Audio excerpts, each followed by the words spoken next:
Welcome back, everybody. The support is so easy. We're going to go ahead and get a couple throw punches in today and see what we can get into, see what kind of support we can do.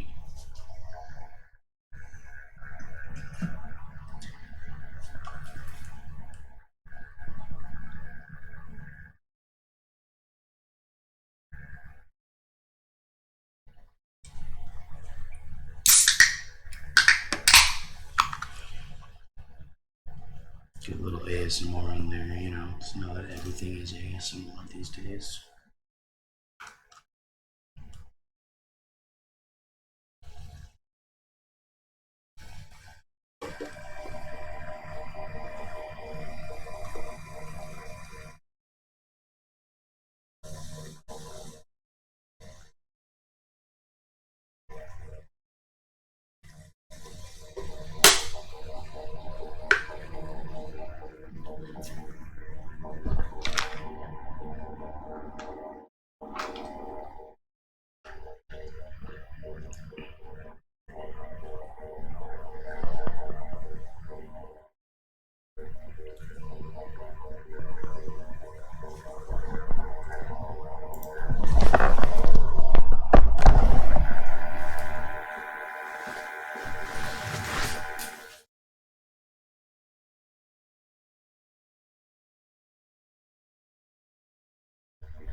Attention, a fire has been detected in the building. Please evacuate immediately. Do not use elevators. Take the stairs. I don't even know if this is real. I don't know what's going on. The guy keeps the mic key open. Back up. Gotta get these fucking people out of here!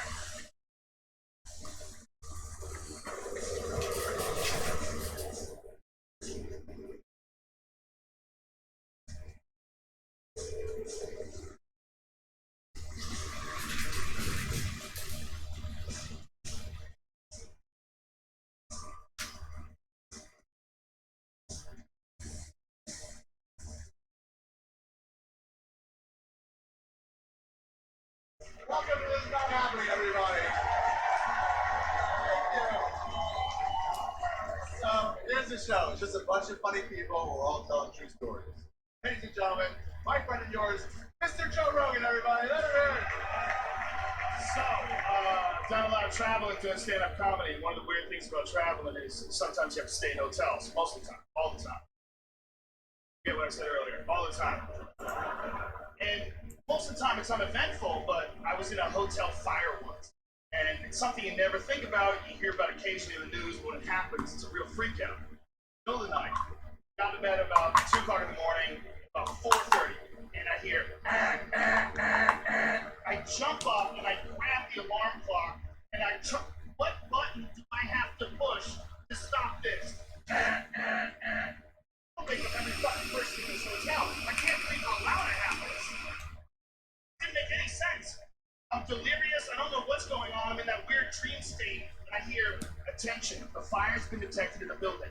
Please evacuate immediately. Do not use the elevators. Take the stairs. I don't even know if this is real. It doesn't make sense. I don't know if it's recording. I don't know what's going on. The guy keeps the mic key open. There's one in the background going, we gotta get these fucking people out of here! I'm in my underwear, so I'm like, okay, what do I need? I need clothes, my laptop, grab my shit, and I'm thinking, I'm on the 15th floor, right? It's an old-ass hotel. We're in the Cliff Hotel in San Francisco. It's Joey Diaz, Tom Segura, and me, okay? I don't know what room they're in, but, I know we're all on the same floor somewhere, so I'm looking for them, and it's a real mind fuck. I'm on the 15th floor, I'm like 15 foot stairs. How long does that take? Going through my head, how fast can I run? And I didn't think about the other people in the fucking hotel. There's a river of sleepy travelers that I hit. When I opened my door, I'm like, oh no, you fucks! You motherfuckers aren't urgent. There's no urgency in your movement. There's a thin veil of civilization that goes on when you're in a real natural emergency. It's a fucking freak out. The stairwell. San Francisco is an old city, and they have these really old hotels that were designed when people were tiny. They didn't get any food. They were these little tiny people. So I'm not a big guy, but I get into this stairwell, and I'm like, this is fucking ridiculous. And it's one of those things they don't do anymore, where you can see the whole way down. So as you're going down, you can see everybody below you. They're looking up, and it's just a river of people, and no one's going fast. And then I start realizing that a lot of these fucking people look like they're sleepwalking. Then I start thinking about Ambien. If you don't know, 39 million Americans take sleeping pills on a nightly basis. Okay? I don't know about that, so I have to deal with it. Most of the time, I open up and you go to sleep, whatever. I don't give a fuck. You do give a fuck in your fucking hotel, and all of a sudden, everyone is sleepwalking. You've never experienced this before. People who are on Ambien, they just do shit while they're sleeping, and they don't know they did it. You can just wake them up and push them, and it just keeps going and figure out what to do. It's a very strange thing. I have a friend who takes it every night. He can't not take it.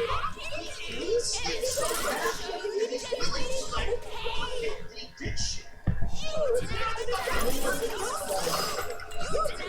You got this. It's not enough to get him to quit doing Ambien. He got up in the middle of the night, decided he's making some way out there, reheated the oven, drove to the supermarket, bought a turkey, came home, stuffed it, made mashed potatoes and gravy, cooked it, ate it, went to sleep, got up, called the police. He goes, "Son of a house, man." Say, "Yeah, man, that's the point." It's a weird thing. Taking sleeping pills is a dangerous thing. So I'm in this hotel where you're entering into the stairwell. People, some of them are in slippers, some of them are in bathrobes, and everybody's fucking walking really slow. You get the stairwell, I see the stairwell down, you see it slowly down, maybe second, third, fourth. This is fire. I fucking see fire. What do I do if I see fire? It's gotta freak out. I just gotta freak out either. So there's that thing, like when go time is there, you gotta be ready for go time. Nobody else is waiting for go time. People start waking up on the stairs. You can see them on the stairs. Waking up in the middle of walking down the stairs in a fucking fire in a hotel. This guy goes, "What's going on?" Hotel fire's going on. These people are just walking down the stairs, waking up as they're going. And you can tell the waking up and shit. This one guy, he grips the bandage, looks around, just keeps going.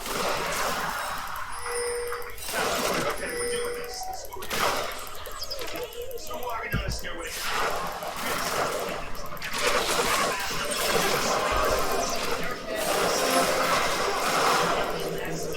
I can make some fucking progress.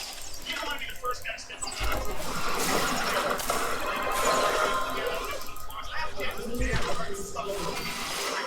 And one guy decides to stop. Grabs the river and goes, "Where are you going?" Everyone just sort of just rise up behind this guy. And everyone's thinking just murderous chimpanzee thoughts. It's just the deep primal part of your brain that has to survive. That was the guy that I focused on for the whole rest of the time we came down the stairs. Because I said, that's my guy. The moment I set fire, I'm gonna punch through that asshole, pull out his skeleton system, wear him as a fire suit to run to safety. That's my plan. Like, I am not fucking burning to death because I'm in a hotel with a bunch of sleepy bitches. And I'm also thinking the whole time, what the fuck is Joe Rogan escaping the staircase? That's part of what I'm thinking. So, I love my friend, so I get outside. I'm looking for Joey. I get outside. It turns out, it wasn't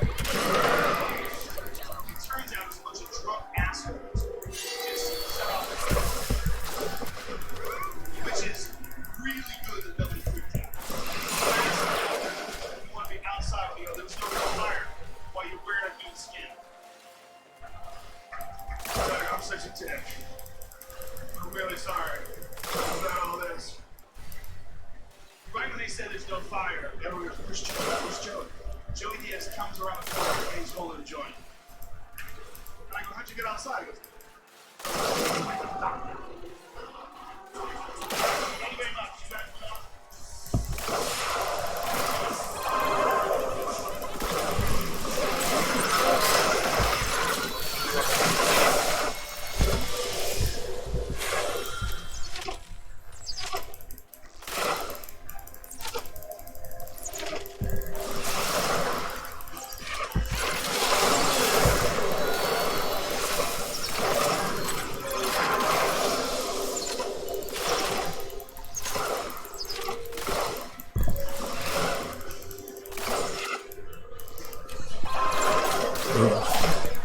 Demonetized right there. Copyright strike. Let's just do a little bit of that.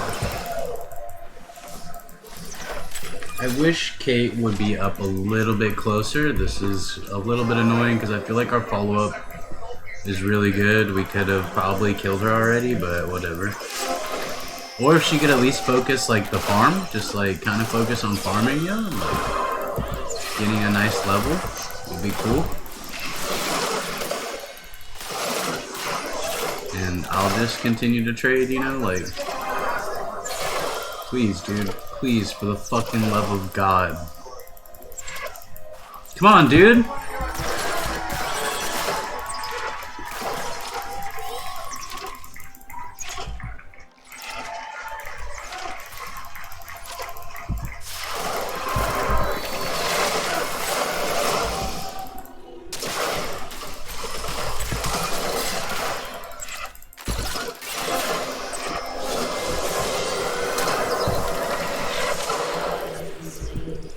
Dude, fuck you, Caitlyn, bro. This bitch. Like, please stop just focusing the farm so hard. Pay attention to what's going on around you. Like, I'm just baffled by how bad some of these players are, dude. I cannot figure this shit out for the life of me how it got to this point.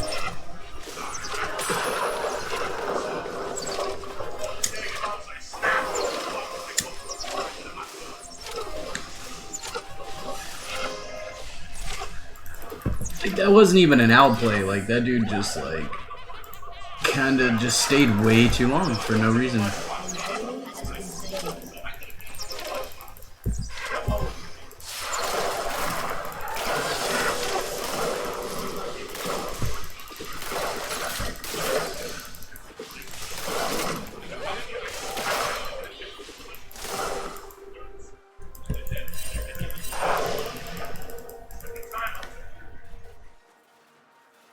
Look at her staying so far. Dude, if you don't fucking... I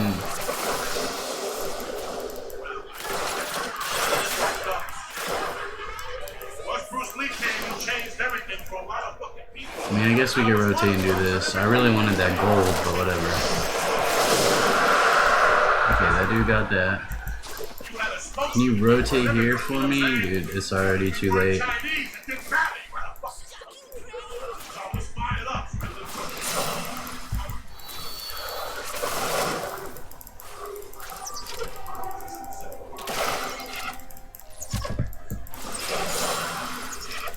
If you're not gonna fucking farm, dude, like, I really don't know what the fuck this bitch doing. This dude must be new to Kate or something. I don't know.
gave you a test, put the clock on, and tip you over there. Don't worry, I'm gonna strike you.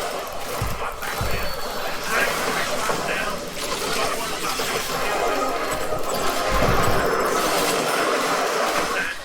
On the way, the guy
on the phone, right? So I hear him talking in Spanish. Spanish. It's 1970, right?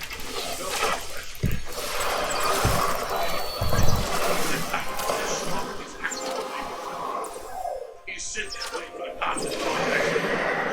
And this drag leader slash will make an operation with the popular drag leader. Who was now sitting with my dad.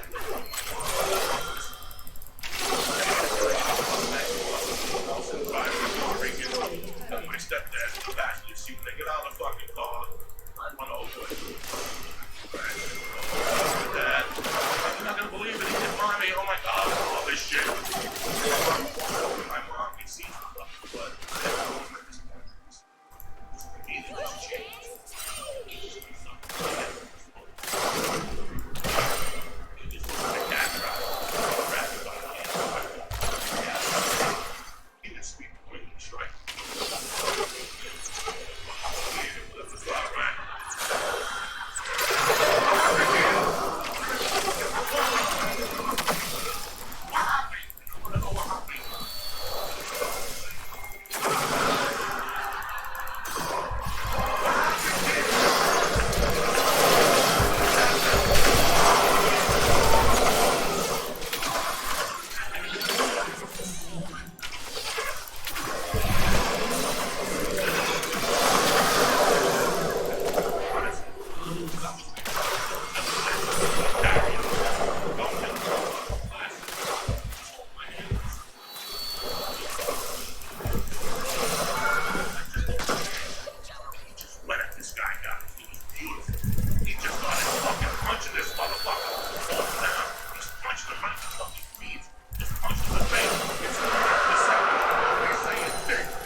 And I'm like, Truman, I fucking love this.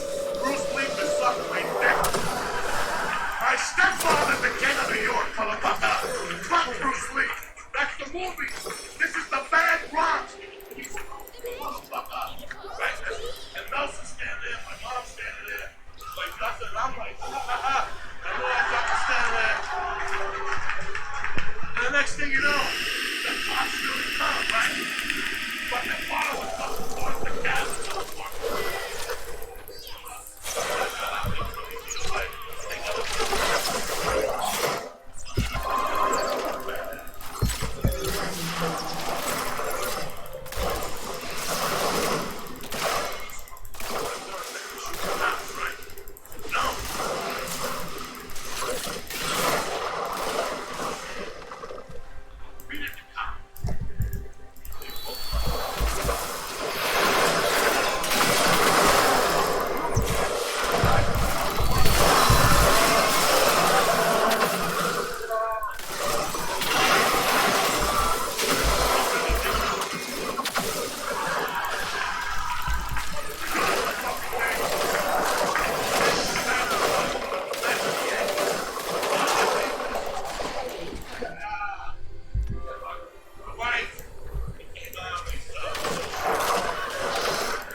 year later, I shoot a guy on the police. I said, free of heart.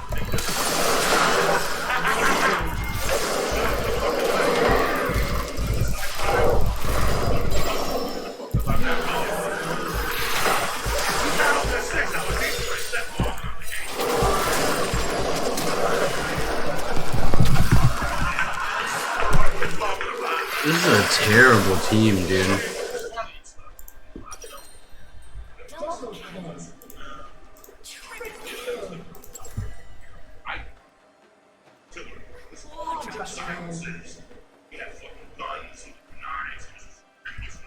What a garbage player, dude. He turned around and fucking killed those dudes. He didn't even have to fucking run over. He just ran away to let other people die. What a cocksucker, dude.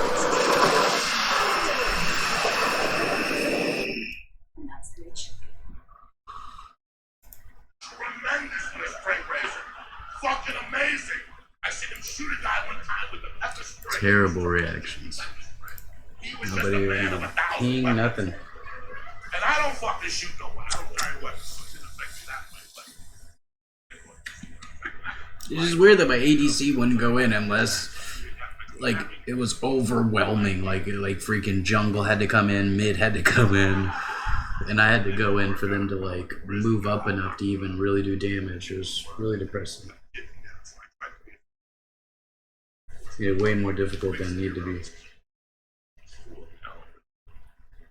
And this is what I found out about Juan afterward. Like, as I got older, that the reason why he babysat me at night, he was on parole. Like, this is how bad this motherfucker was. Wasn't allowed in New Jersey. Lawrence Taylor is allowed in New Jersey. Tony Soprano is allowed in New Jersey. My stepfather was not allowed in fucking Jersey. It gets better. So it's funny because 20 years later, I'm married. I'm going out with this chick. She got a boyfriend who was a fucking tough guy in Boulder. He would always say little things to me. And I knew I was going to fuck the guy up. It was just in time. The problem was I had 2 felonies.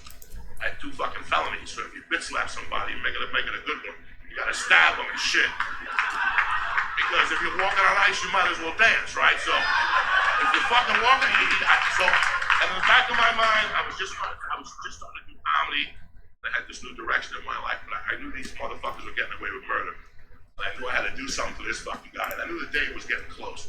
So one day I pick up my child. She's 4 at daycare. We're driving home.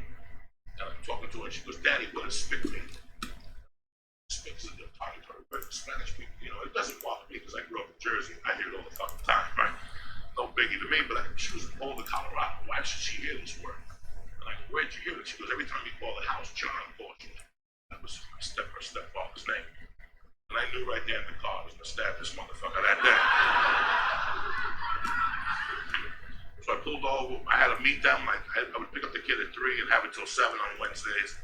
And all day Sunday. And this one Wednesday, I picked her up and I had to drop her back off at 7. That was the day that the kid told me there was a spick thing, right? And I go, fuck it, this guy's going down. So I had to meet him at a Safeway. And I pulled up to the Safeway. And there he was with his little fucking slippers on, his little fucking shirt on and shit. I got out and I left the baby in the car and I felt really bad. I had the 2 felonies and I go, this is it. I already had a plan. I was going to bitch slap him.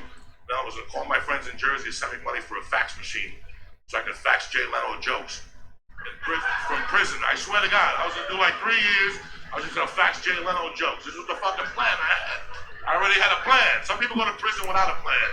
I was going to prison with a fucking plan, okay? You laugh all you want, motherfuckers. Big difference. So I pull up to the Safeway and I look at this motherfucker and I get out and go, John, I've had that problem before, but I gotta ask you a question. You say spick when I call the house. He goes, right there. I go, fucking John. She's 4 years old. She's got blonde fucking hair and blue eyes. She couldn't hear that fucking daycare because they call Mexican beaters. Spick is never fucking used. So say it and I'll let you off the fucking hook real fucking easy. And then he looks at me and I can tell he's getting nervous. And also he's like, I'm calling the police. And I go, before you call the police, I'm gonna give you something to go. I stare him down, I fucking punch him with everything I had. I felt really bad about it. I hit him with everything I had. Everything bad that ever happened to me in my life. I took it on this cocksucker at that minute. And I punched him, he looked at me all weird. And he goes, I'm calling the police. And I go, bam, one more fucking time. And then some lady's like, you're calling the police. You know, some fucking Republican. That was a bitch. Should be minding her fucking business. I'm calling the police. So they all fucking call the police on me and shit. Like a bunch of fucking whatever. And baby trying to play like, you know, the good dad and shit, even though I fucked up. And two cops pull up. I knew the two cops because I worked at a car wash and they used to always come in. We talk about the Broncos, whatever all the mind fuck I had on my mind. They come in and like, oh, man, what's up? And he's like 30 feet behind me, so I got to the cop first. You know, I'm telling him my story. He called me a spick. You can't disrespect me. You know, blah, blah, blah. And the cop's like, no, Joey, I got your back on the spaghetti. You're done. So he writes me a fucking ticket. You know, I got these 2 felonies. You know, like 3 joints in the car. My little daughter's in the car. This guy writes me a ticket and lets me go. John's got a nice back on his fucking eye. And when I look back, I fucked up because my little girl was crying. That's where it gets ugly. I didn't fucking cry when I see my dad beat up the fucking guy, but times have changed. Times have fucking changed. Thank you guys very much for coming.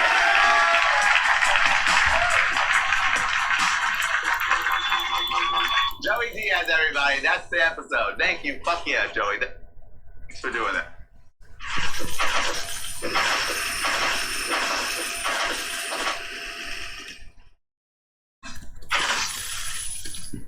That's always fun. And she'd be in there watching like novellas with a scale, a bag of coke, a gun, and a motherfucking chihuahua. You understand?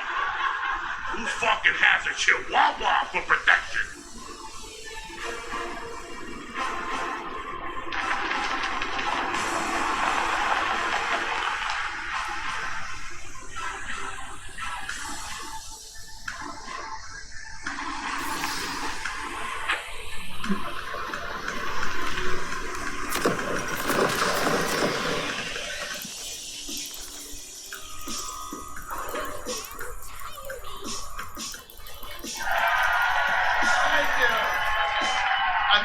Here's what happens. There's a bunch of comics telling true stories, and that's all it is. The man, the myth, the legend, Mr. Joey Diaz! You know, when I was a kid, my mom had a bar and she was popular, so she had a lot of like girls that hung out with like hot girls. But there was this one chick that she used to be kind of tight with. I couldn't fucking understand the friendship. Like they would be on the phone all day, they would talk 5 times a day. If my mother was in the city, she would stop by the house. And then as I got older, I got the backstory that they knew each other in Cuba. And then this lady's name was Z. That's what we're gonna call her for this fucking story. Because the names have changed to protect the innocent, all that shit. So, they came from Cuba. Z married some dude went to Chicago. My mom opted, went to New York, and like 6 months into the marriage, the guy was beating the hell out of Z. And my mom and my dad drove down there, saved her in the middle of the night, took her to New York, and she was indebted to them. And this is like 1956. And, you know, as long as I remember, my mom used to go, and I like going over to where she lived. Because she went on to become a huge drug dealer in New York. Right? On 113th and 5th Avenue in the mouth of Spanish motherfucking Harlem, right? And it was scary. It was like The Walking Dead. You see like Puerto Ricans walking around, people fucking nodding on the sidewalks. It was just amazing as a little kid to see this. Fuck the circus and the zoo. These are real fucking animals. Playing in their own puke and shit and fucking tremendous. So I like going there too because she was either like a 20 or a 50. As young as I was, she always dropped, and she always did a blast of coke. No matter where the fuck she was, you understand me? So I would go over there, she'd pick me up, kiss me, and then go on her club, do a line and ask me how school was, and she went to my first communion. She did a bump one down in the fucking head. She don't give a fuck. That's a real crazy lady.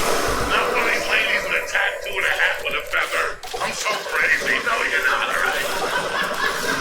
No, you're not. You go to yoga in Studio City. You ain't that fucking crazy, alright? Fucking crazy. Go to yoga in Compton, bitch, and then we'll talk. So, go into her house, guys. She lived on the 2nd floor of the bodega. This is mid-70s. You know, you knocked on Z's door, the black guy opened the door, and he pointed to the back. And I knew I would run to the back. And she lived like in she had like maybe 3 rooms, you know, like a living room, but where she sold coke out of and heroin was this little room that had like beads in the front, like, you know, you opened it up and shit. And she'd be in there watching like novellas with a scale, a bag of coke, a gun, and a motherfucking chihuahua, you understand? Fucking had the chihuahua for protection. And she was dark Cuban, so she had thick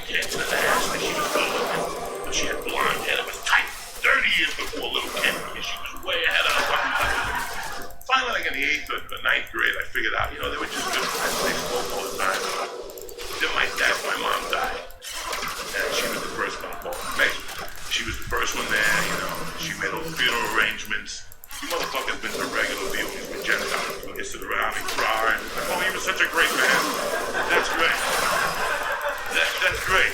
Then there's Irish fucking wigs. People drinking and cursing. But then there's Cuban wigs.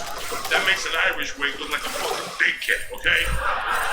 They drink 24, and it's open 24 hours. 24 hours funeral parlor. And anything goes. People doing lines, people arguing, people playing dominoes, people playing fucking dominoes. And my mother's fucking wig, okay?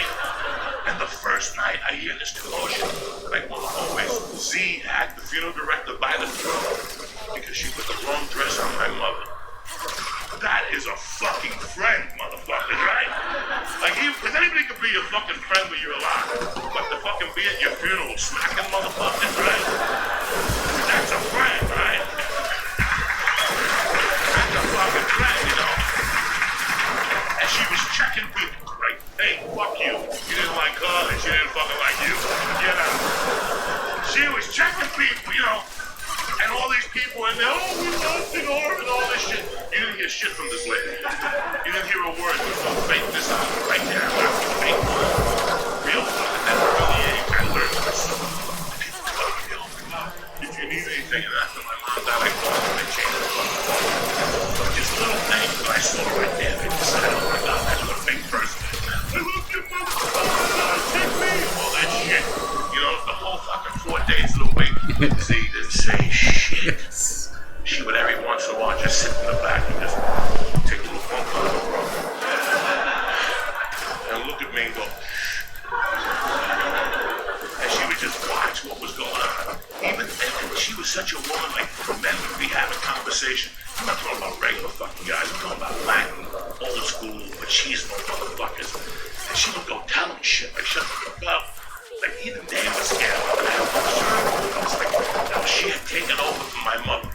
And the last night, my mom got buried on Monday. And that Sunday, I went outside to smoke a joint. Whatever the fuck we go outside and wait for to get air.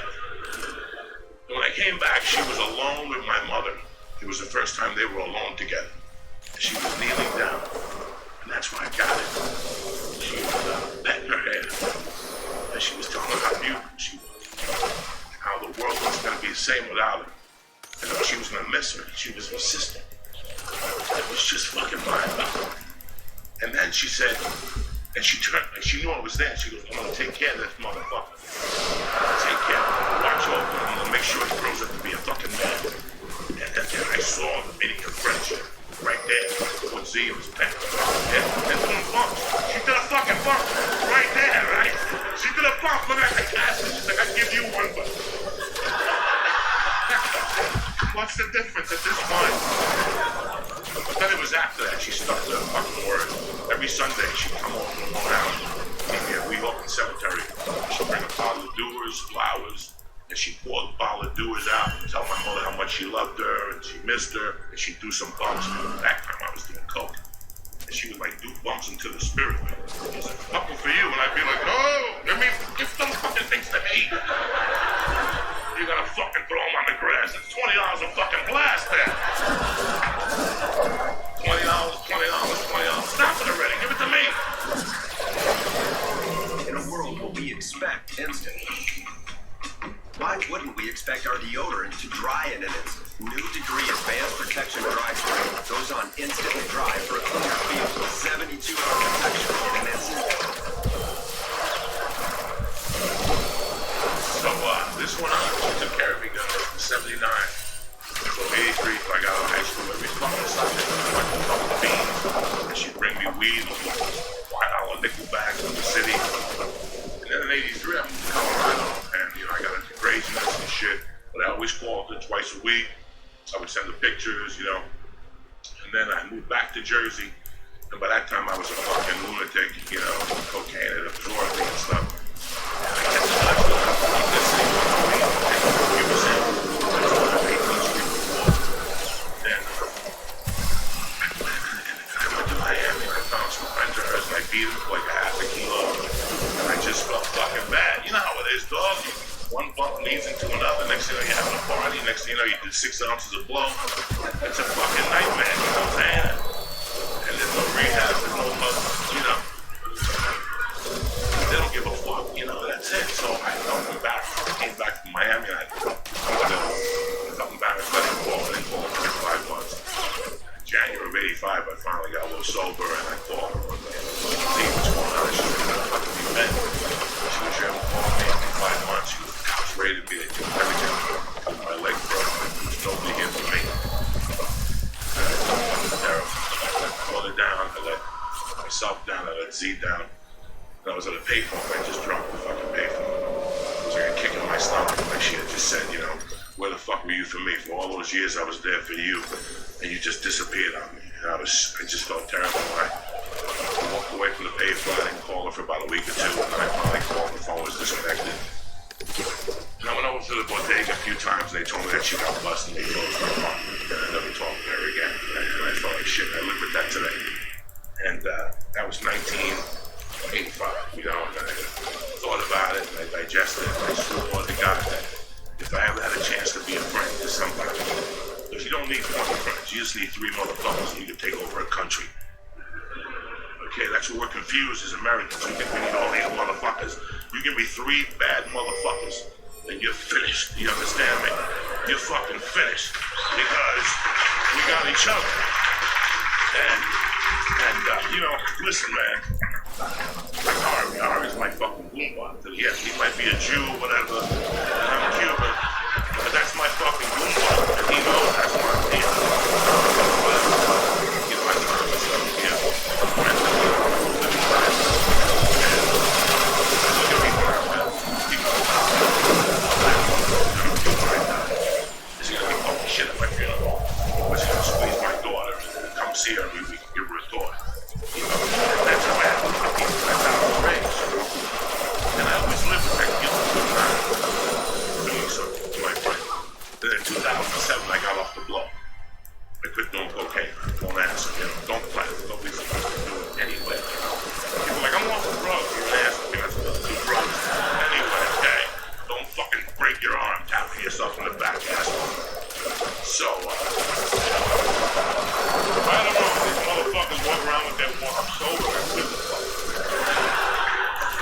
You know, 2 months ago you were sucking dick for rock at the Roxy. Now I gotta fucking shake your hand. Fuck you. Motherfuckers don't know.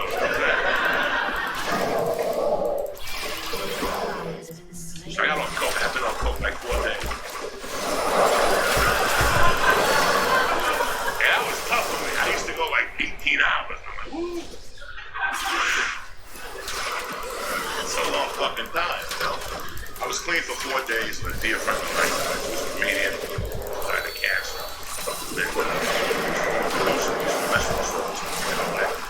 These festivals would tell us he was gonna book us and then decide, oh, no, I'm not hiring dirty comics this year. Why would you have to work so dirty? He'd make us feel bad about being dirty comics. So, I saw him that he had messed with me in town a couple of times. I saw him at the church. Right, I saw him at the church when it was 10 o'clock. I was on the stone side. I said, might as well not say nothing. You know, sometimes you go pocket before church just to calm your nerves. You know, sometimes just 1.5, just to, you know, just to loosen you up before church. And, because church sucks without a pocket. Trust me, that's why it sucked as a kid. Once you start doing pockets, church ain't that bad. You're walking out, people shake hands, they give you a cookie, you know, peace be with you, you know what I'm saying?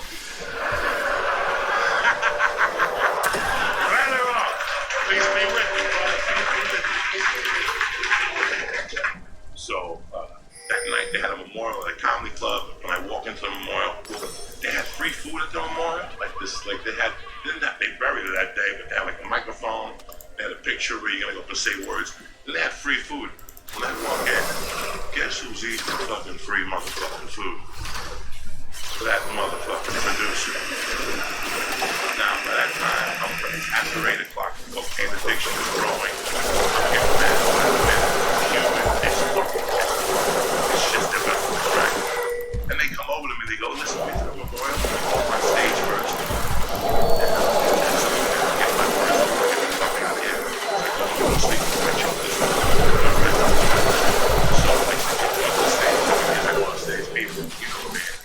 It felt like a minute, right? And this motherfucker's over there with that smile on his face. You know, somebody's got like that smile on their fucking face. But in the middle of my memorial, I just stopped. Then I you're smiling about motherfucker, you know? But I tell you what, I'm gonna go get a drink, and when I get back, you, your wife, and that fucking attorney can get the fuck out of here. Cause I'm gonna fuck you motherfuckers up. And I was serious, Jack. I was fucking serious. Like I was done. Like 7 days without a line of coke. This motherfucker, this is my out. I'll beat him up. And then fucking they'll throw me in county jail for 30 days. By the time I got out, I'll be clean and sober. I mean, that was my fucking... That's how you gotta think when you're fucking addicted, how I was, you know? But I was really pissed about what this motherfucker had done to me and to Marilyn. And he had the balls to show up at this fucking wake with that smile on his fucking face. And as I went to the drink, and I came back in with him and his fucking family were gone. When I walked to my car, I thought about one thing. I'm through. I did what I had to do without even knowing. I stuck up for one of my friends who had died. And that night I became that much better as a human fucking being. I made my peace with Z, I made my peace with my mother, and most importantly, I made my peace with myself. So that's my story.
I think I should just sell my tank items and go DPS because these dudes can suck dick at this.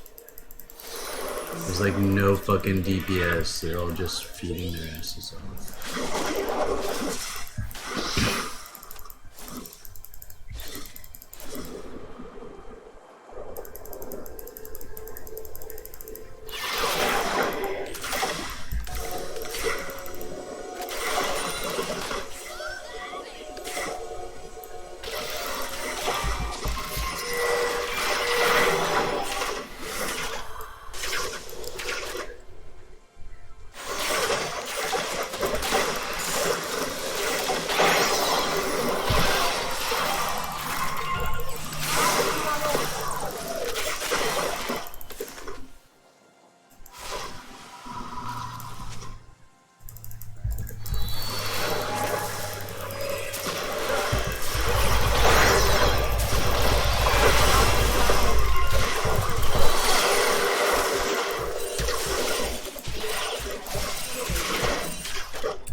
Trash team.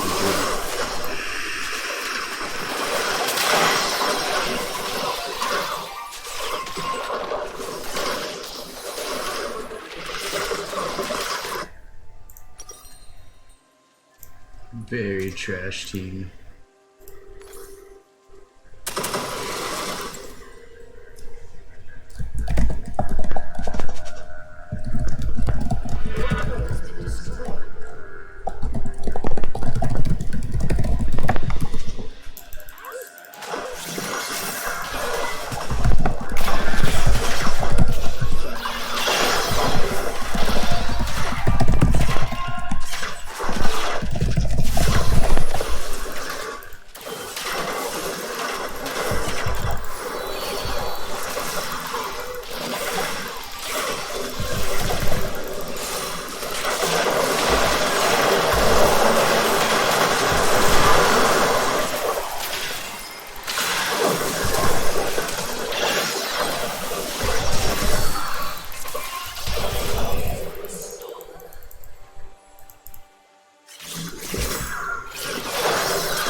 Like, I can't even go out here because this garbage ass team don't even fucking know how to ward. It's really bullshit.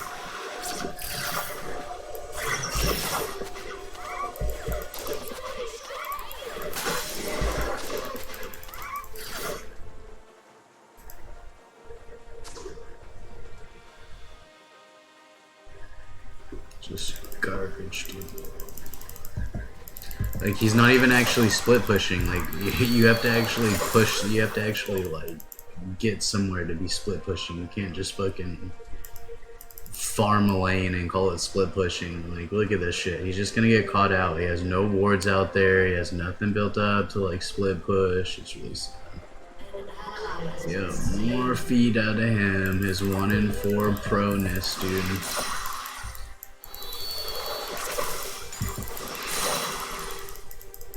Fucking legend, dude.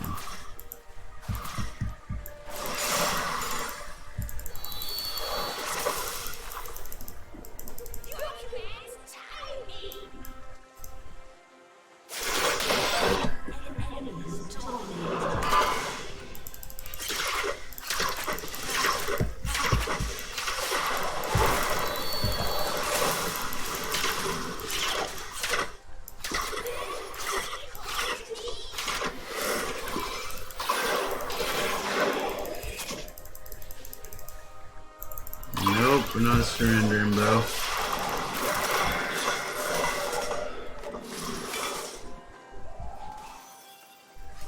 Hold a tower, dude. Stop going in between. They just hold a tower. That'd be nice. Of course not.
I mean, am I the one being relied on here for damage, or like what? You know what I mean? Like if I gave any more CC, like it would just be absurd.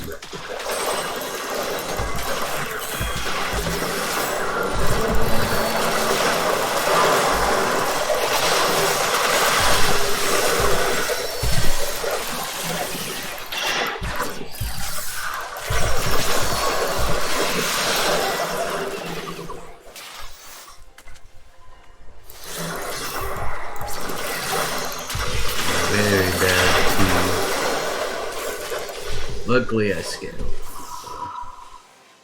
I just keep trying to scale. Get as much of this as I can. Get whatever items I can. I don't really want to build this item first, but I'm gonna have to just to make space correct. Nothing there I can really do. Let's just defend this area. Looks like they're all gonna AFK. I don't know what they're doing. I guess they're all healing. I guess they took that much damage. I don't know.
Well, she couldn't even kill that dude. With all the CC support that I gave her and all the fucking damage I pumped into that dude, she still couldn't kill him. That was so depressing to fucking watch. Nah, dude, you need to fucking live this shit out. If you're gonna fucking just like feed your ass off, farm, and just like pretend to be doing shit, fuck off. You gonna play this shit out.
Dude, look at the KDs in this game, dude. This is just disturbing.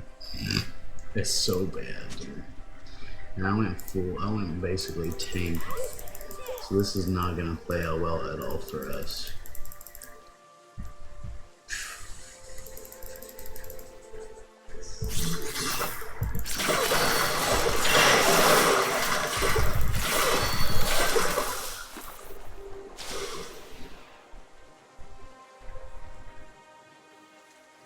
I don't see it playing out well at all.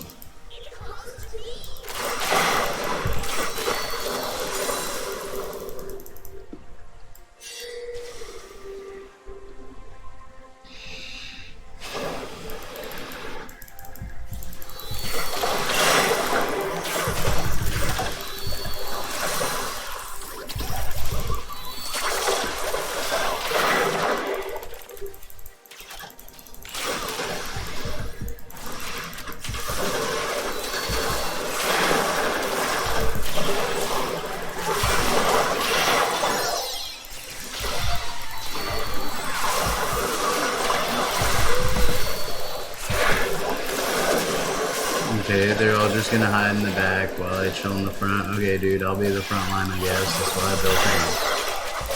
It sells again, like, they're just not gonna do anything. Apparently they just gave up. So. They deserve to die.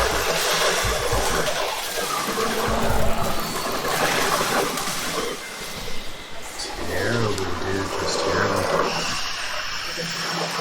They for sure threw at the end.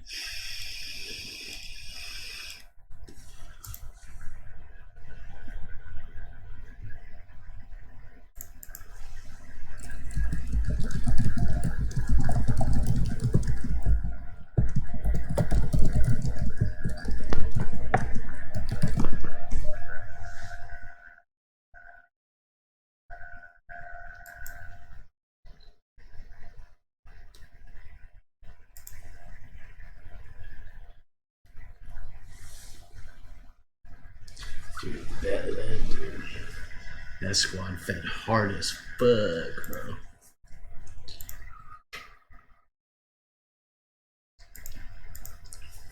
I wish I could click through that loading and just see, like, what that score was, because like multiple of them had over 8 deaths apiece. Like, what?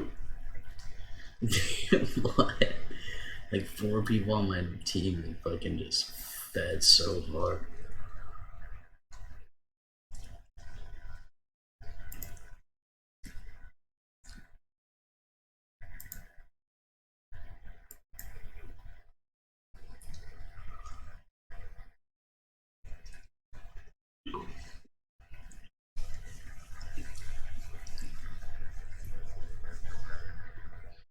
Yeah, PTSD already saying this Warwick.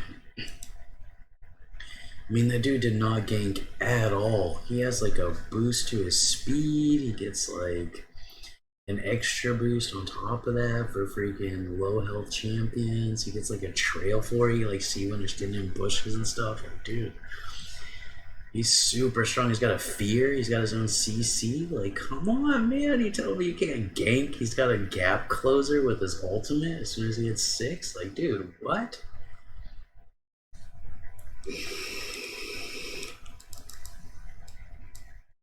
Like, we should have won that really hard.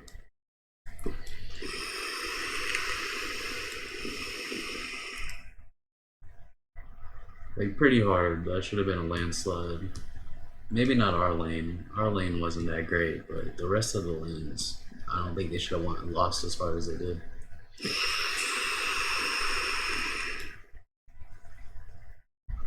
This really sucks because it's a Veigar.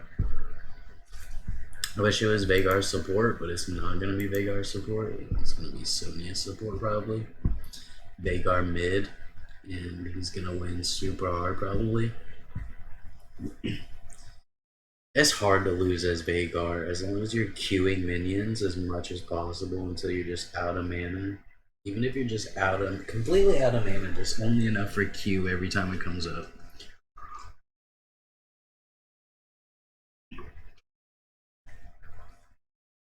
You still end up winning that late game.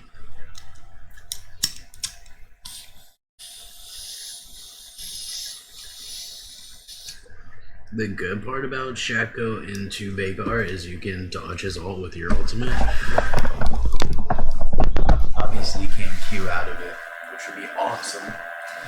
You Q right before the impact and negate the damage, but no. It is a blink, I don't know. I guess that'd be too OP. I can dodge it with my ultimate, so at least we have bad outplay and I can Q out of his E stun. He should be able to hit me with his W. So it's actually a decent switch up on Veigar. Decent pick into Veigar. Other than the fact that you're a melee minion. A melee champion. Badass. I mean, we got Cenobot. I don't know. I could play Veigar with that.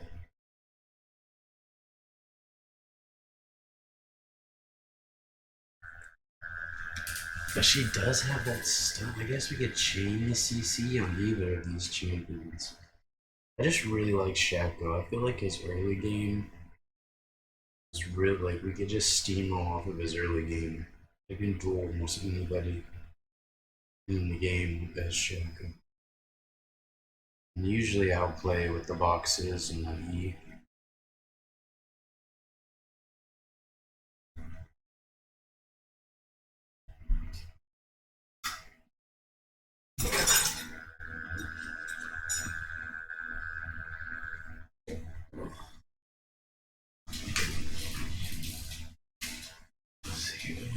So we got a Veigar mid.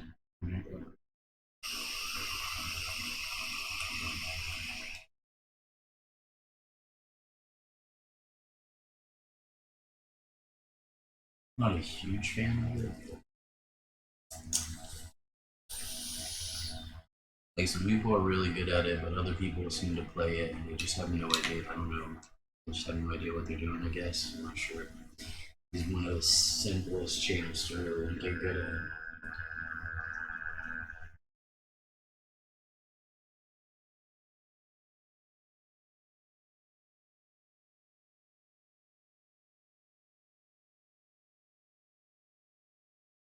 So we don't have a support pick apparently. Unless it's gonna be Nunu.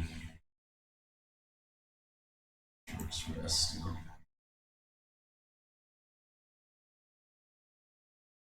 I'm not usually a fan of Skarner jungle because you usually get someone who has no idea how to play, but some are really like a Skarner jungle is really good though. If they know how to play them, clear on their ultimate and all that stuff. It's pretty nice. Except for the fact that they have no engage of their own, so you basically have to start the fight.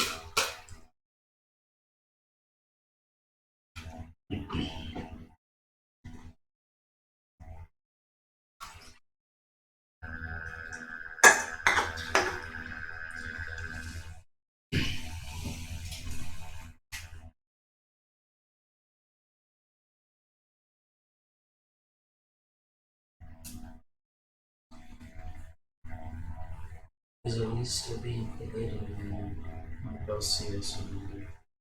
I would assume so. It's such a all-round random freaking jungle champ. You have your own CC, you have your own engage, disengage, gap closer for gap burst damage.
Minions have spawned.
An ally has been slain.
Wow, okay.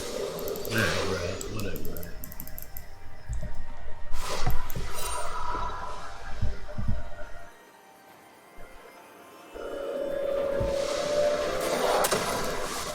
So our jungle's just fed. Top dude's fed pretty hard as well.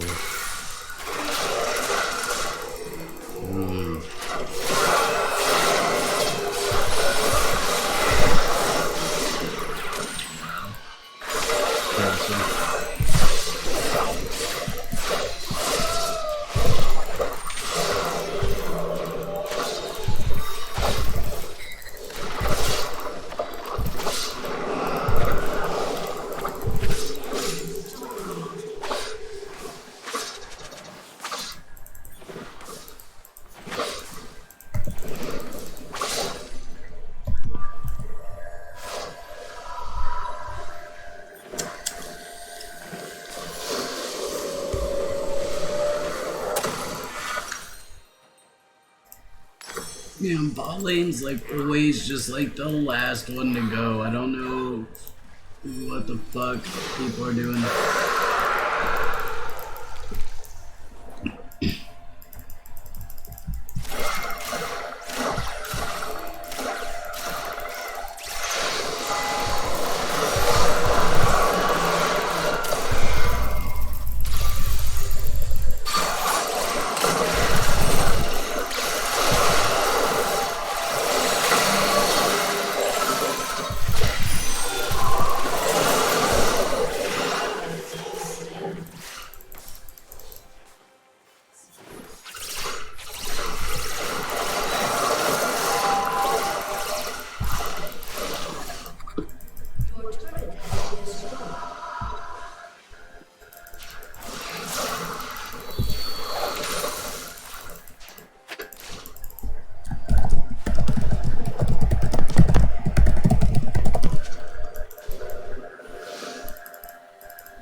gay, dude.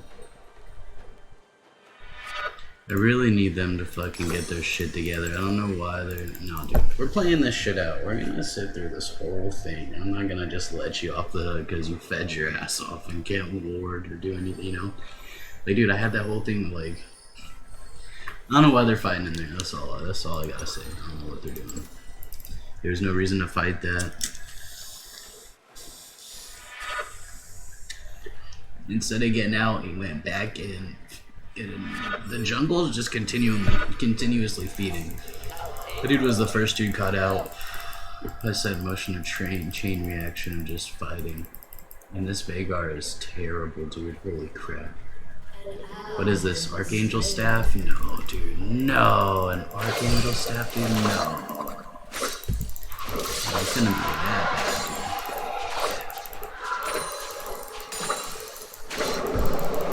Not the Archangel. Hit him with the Archangel staff. They just went and fed that, huh? Yeah, dude, I don't know why they thought we could contest 0 and 7. This dude's 0 and 3. This dude's 2 and 6. This dude's 7 and 8. Just garbage. Dude, this team is garbage. Senna, I don't blame though, because she had an option in there. I don't know what he's flashing for. Like, these dudes legit just be feeding him in the head. Oh, dude, he jumped on him. No. No, dude, bring him over here to this shit. Oh, dude, you're so bad.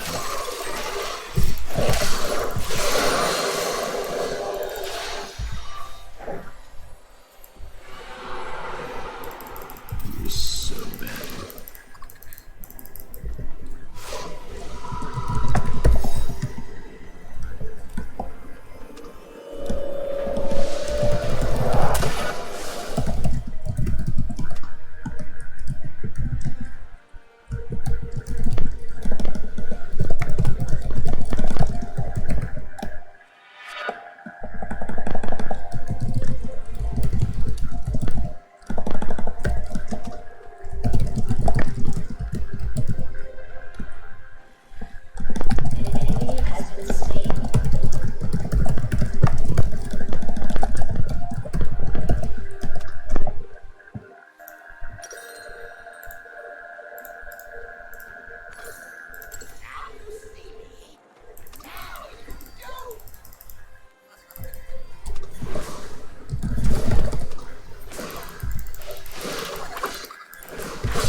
Oh, come on. Is he gonna get stuck again? It's gonna get stuck again. I kinda wanna report a bug. Where's the menu? I'm just gonna pull it up over here.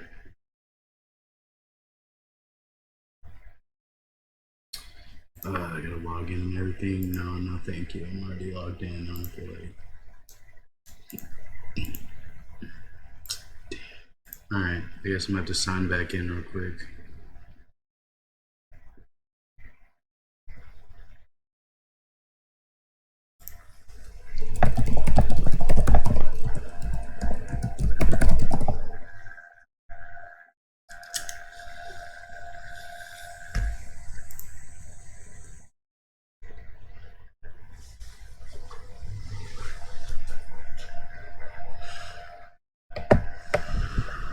It's almost at that 2-hour mark again.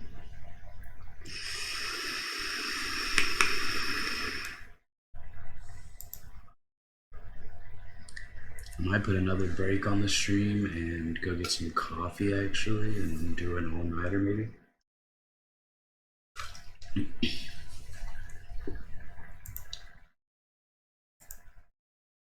Oh, not blind pick, no. Not blind pick.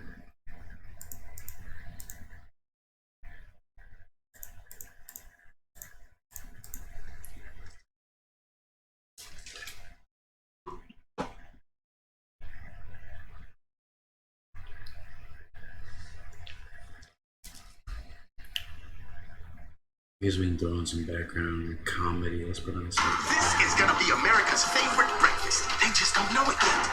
These are a few of my order a breakfast sandwich, and that's when Wendy's makes it. Not weeks or months ago. Try your new favorite. Order by 10 and we'll even deliver it.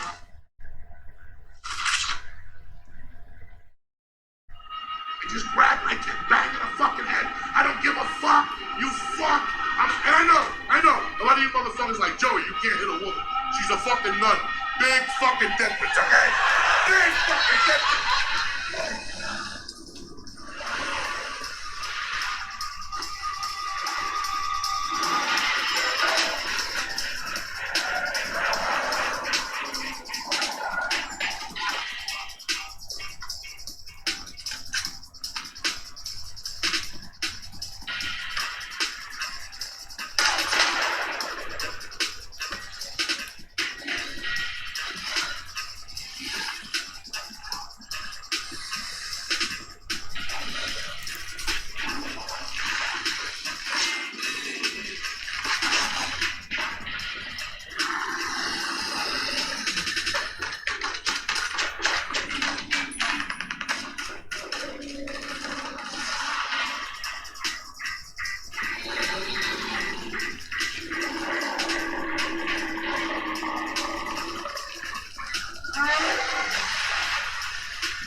You guys will love him. He's awesome. Ladies and gentlemen, Joey Diaz.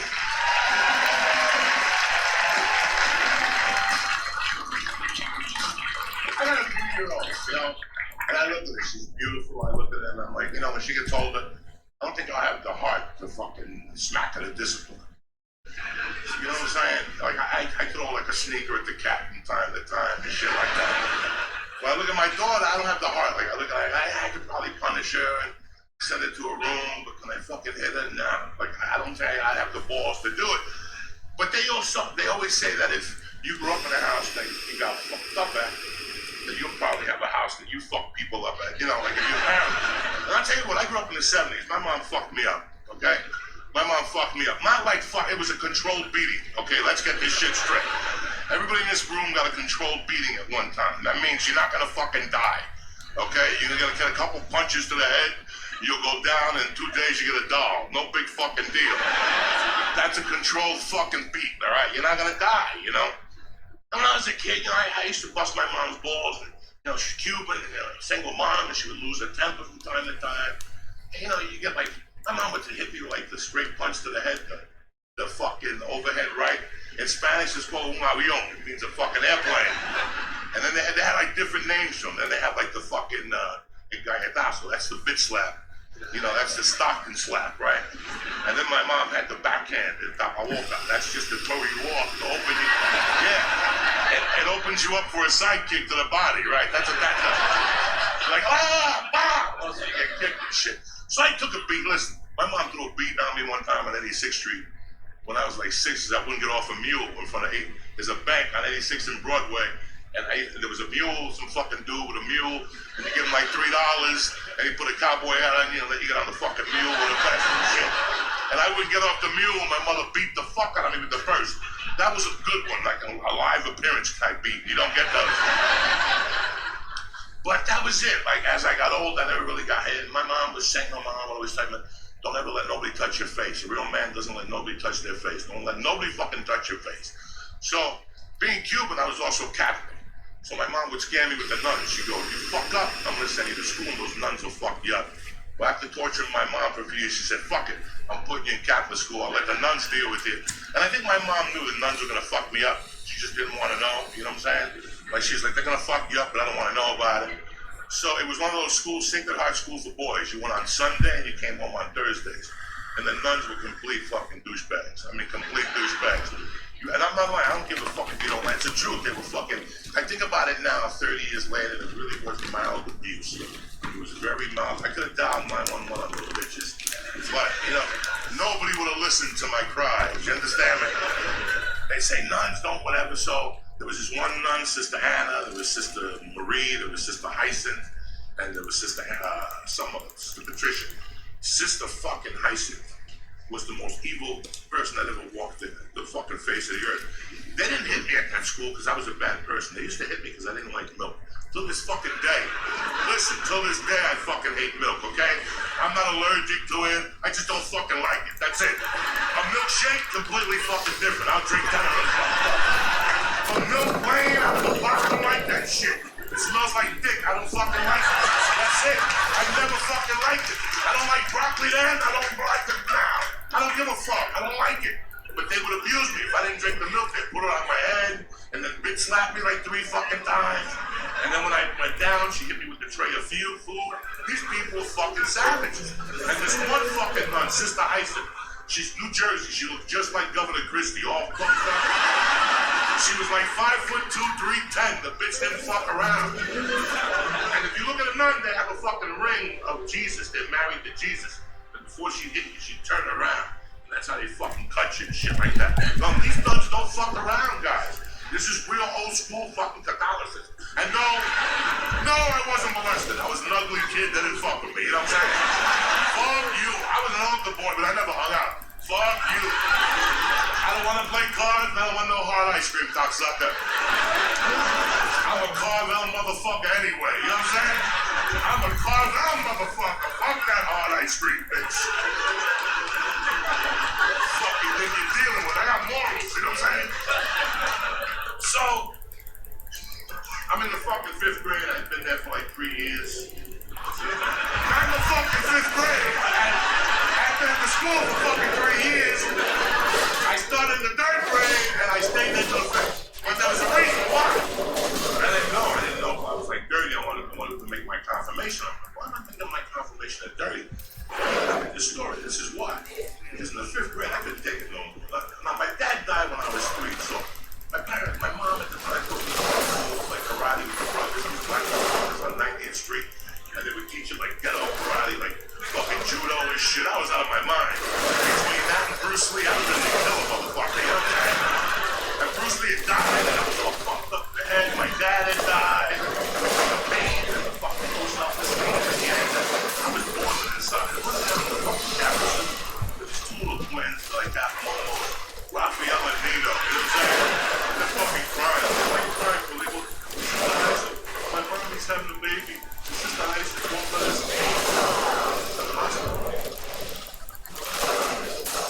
Jesus don't pay for these fucking things. Your mom and dad, get out. There's no fucking money. It's the money you see by the line, Sister Hyacinth. She was really all green. She was outside of the way. None of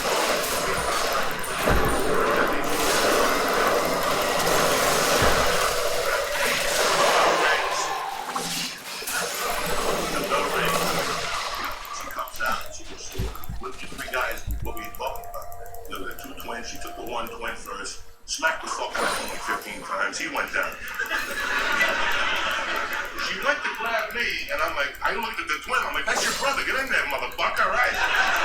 Why am I fighting for you? Get in there, you fuck! She grabbed him, fucked his world up, and then she grabbed me and started bitch slapping. But I kept thinking about my mom. I got sick and tired of this motherfucker hit me every time I wouldn't drink my milk. And I was about to snap. So I put my hands up. And she's biting her tongue. I'll never forget this going, put your hands down. Put your hands down. I'm like, fuck you. You gotta work for it. You know what I'm saying? I ain't putting shit down. She's hit me in the fucking temple. This bitch is fucking me up. So finally, she goes, you're not gonna put your hands down in the utility closet. That's basically when they fucking killed you, right there. They just fucking killed you. Then they called your mother and said, he died of a pneumonia. And then that was it. Creepy motherfuckers, those Catholics. I'm telling you right now, I look behind the curtain, they're creepy motherfuckers. So she says, get me something. I make a book, set a fucking protractors and all that shit. So we get there, and she fucking slammed the door down, and she just fucking jacks me right in the fucking eye. Like a whole time. All the blood, like, my hands up. She just smacked me. She had kids this way before UFC Unleashed. This thing is going on. She's kicking my legs below my head. She's smacking me. I tell you what, guys. You know, it's fucking this. I couldn't believe I was doing this. At one point, I know I'm gonna fucking take this bitch. I'm just gonna take this motherfucker. I don't give a fuck. But if I go for her, I gotta fucking go for it. Cause she's 320. You follow me? I'm like 100 with a crucifix in my pocket every day. If I go for it, I gotta go for this motherfucker. So finally she's like, put your hands down. I wouldn't put them down, but I started tasting the blood in my mouth. I started fucking losing it. Something just made me go for this motherfucker. I grabbed her by the ears and I grabbed her by the veil. Because that's all the magic powers are, right? I grabbed her by the fucking veil. I'm like, don't try to fucking hit me again. You cocksucker. I hate you. And I'm just crying. This is 7 years of anger and pain. I miss my father. What's going on in my house? I just grabbed and I kept banging the fucking head. I don't give a fuck. You fuck. And I know.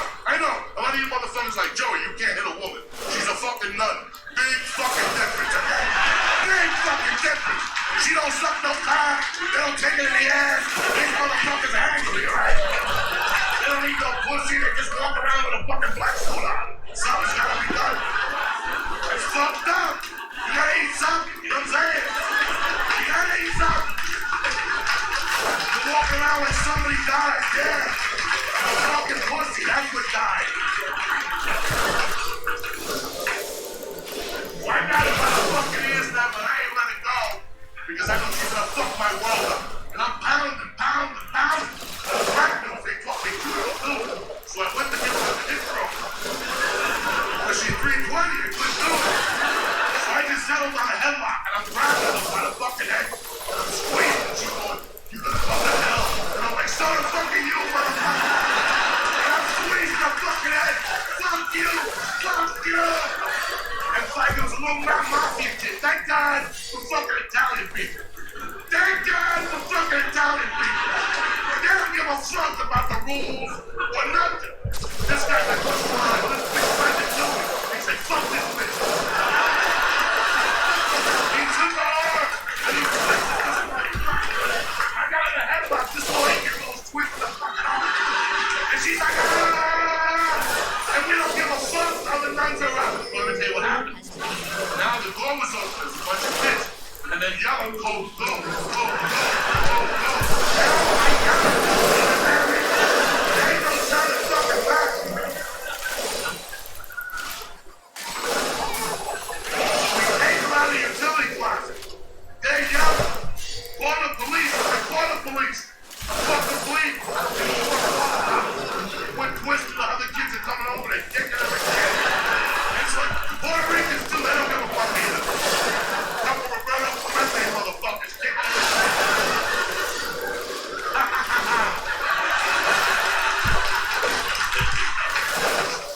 So I don't know nothing. I don't fucking know nothing. They call the police, the kids are clapping, they're throwing crazy. We're taking over the whole fucking hallway. And I go, fuck it. Let's call my mother. So we drag this nun in a half-hour ball in the headlock. We took her shoes off. I don't know why, till today. She had a big fucking fat feet with no nail polish and shit. We took the feet out from under her, just dragged her. Her head was turning red. One of the Puerto Ricans put in my ear. I told my mom, Amon me dio. That means the nun hit. Let me tell you something. Funny New Jersey.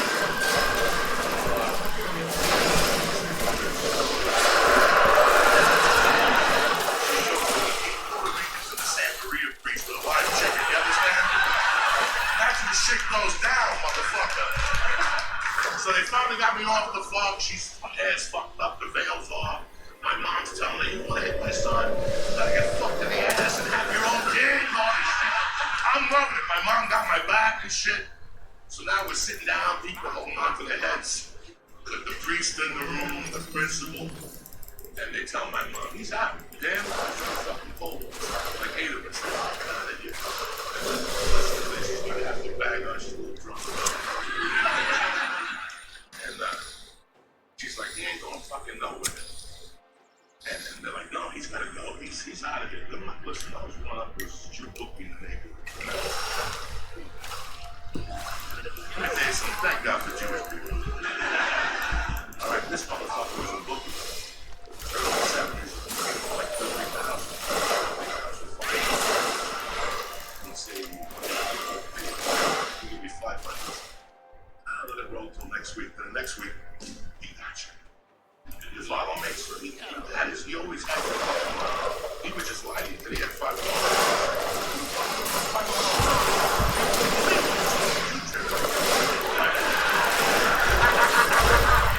You gotta learn! You gotta fucking learn, cocksuckers! He goes to throw my mama. My mom goes, listen, he ain't going nowhere. Or I deposit back in 5s as an old detective. We don't have no fucking 5s till Sunday. Then my fucking son stays, motherfuckers, okay? And let me finish up. You know what?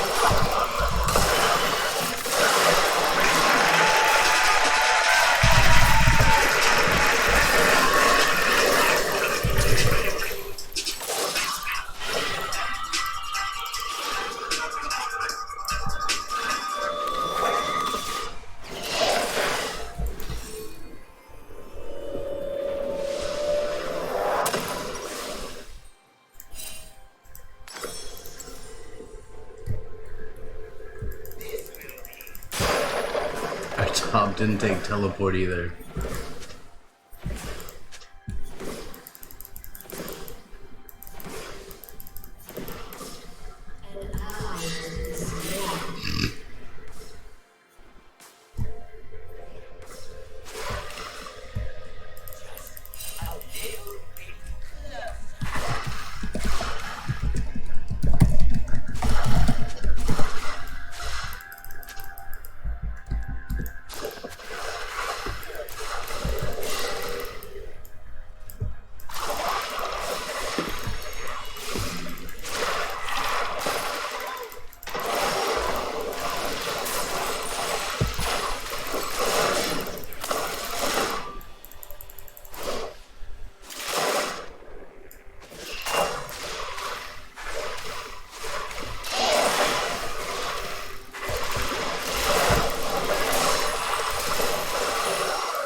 Enemy thirsty.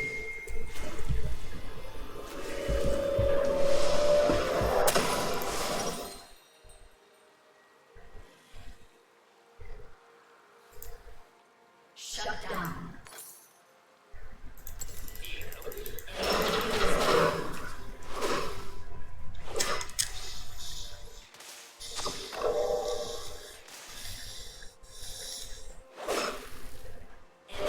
Rampage.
Get good, dude. Stay salty.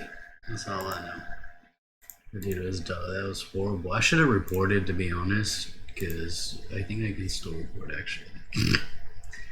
I just want to go ahead and report that because that is disgusting, dude. Look at this score right here. Like what? Let's see. I can't report from the screen. Dude, 0 and 10, 2 and 10. My ADC went 1 and 8. Mid went 3 and 5. 3 and 5 is like okay. I can live with that. Even 1 and 8 is like alright. If they had more assists, it'd be okay. But dude, how are you gonna have 2 and 10, 0 and 10? You're a jungler with all the farm in the world. You don't even have like a laner that you have to worry about. This dude's up top. As long as you're warding, it's hard to gain top because it's just so far away. They're not gonna do it unless they're camping it. And with wards, you're not gonna be able to camp you. And if you know they're camping, you don't even have to place wards. You just play safe. But especially with Warren, because you don't ever have to base. You just build it in lane. So he's the perfect dude to sit under a turret and just farm with. Like, dude, I didn't even farm. Like, other than when he was dead, you know, random minion here and there that I took. But 9, 0, and 2, and I had second most damage right underneath Ornn, which like makes sense because he's gonna have more damage on minions and stuff because he was actually farming. So if you take away his damage to minions, I think I did probably a little bit more. Because I had second most damage in game and I didn't farm. So if you take away minions, you could just kind of see how there'd be a huge gap right there.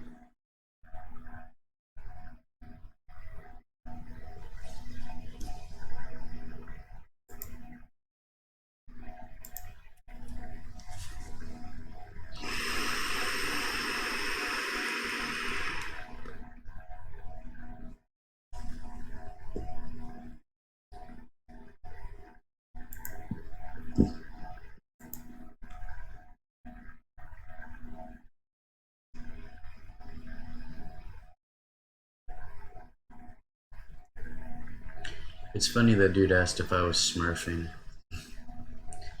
No, not smurfing, man.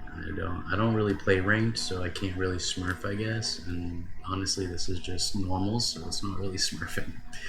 But it's kind of funny that he thinks I'm at that level to actually smurf.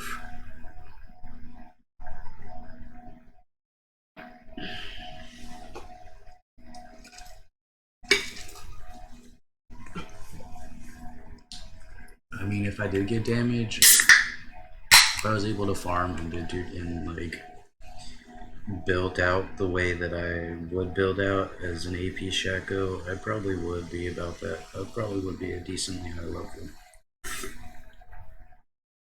But since I play at support, I'm always on budget, so it's not as clean.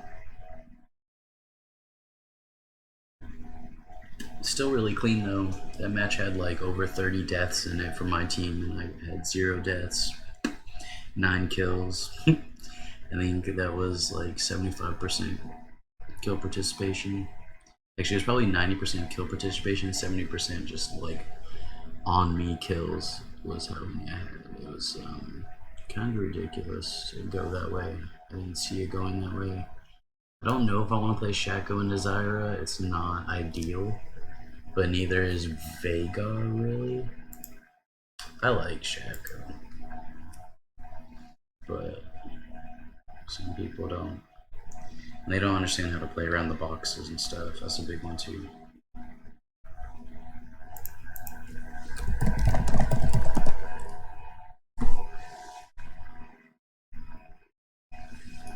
I guess I should put something in the background, dude. And there's your depression. Not just one symptom, there's lots of symptoms holding you back. She takes the fucking dish and breaks it. It says 7 days diesel. On the way home, I'm like, that bitch got a big spread to cover. Holy shit!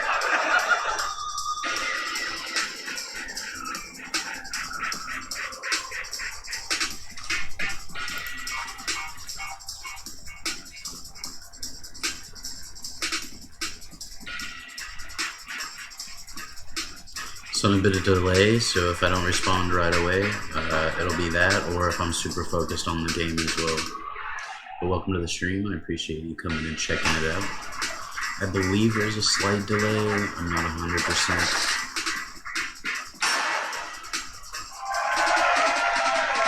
Welcome to This Is Not Happening. I'm your host, Ari Shafir. And today, all the stories are about karma.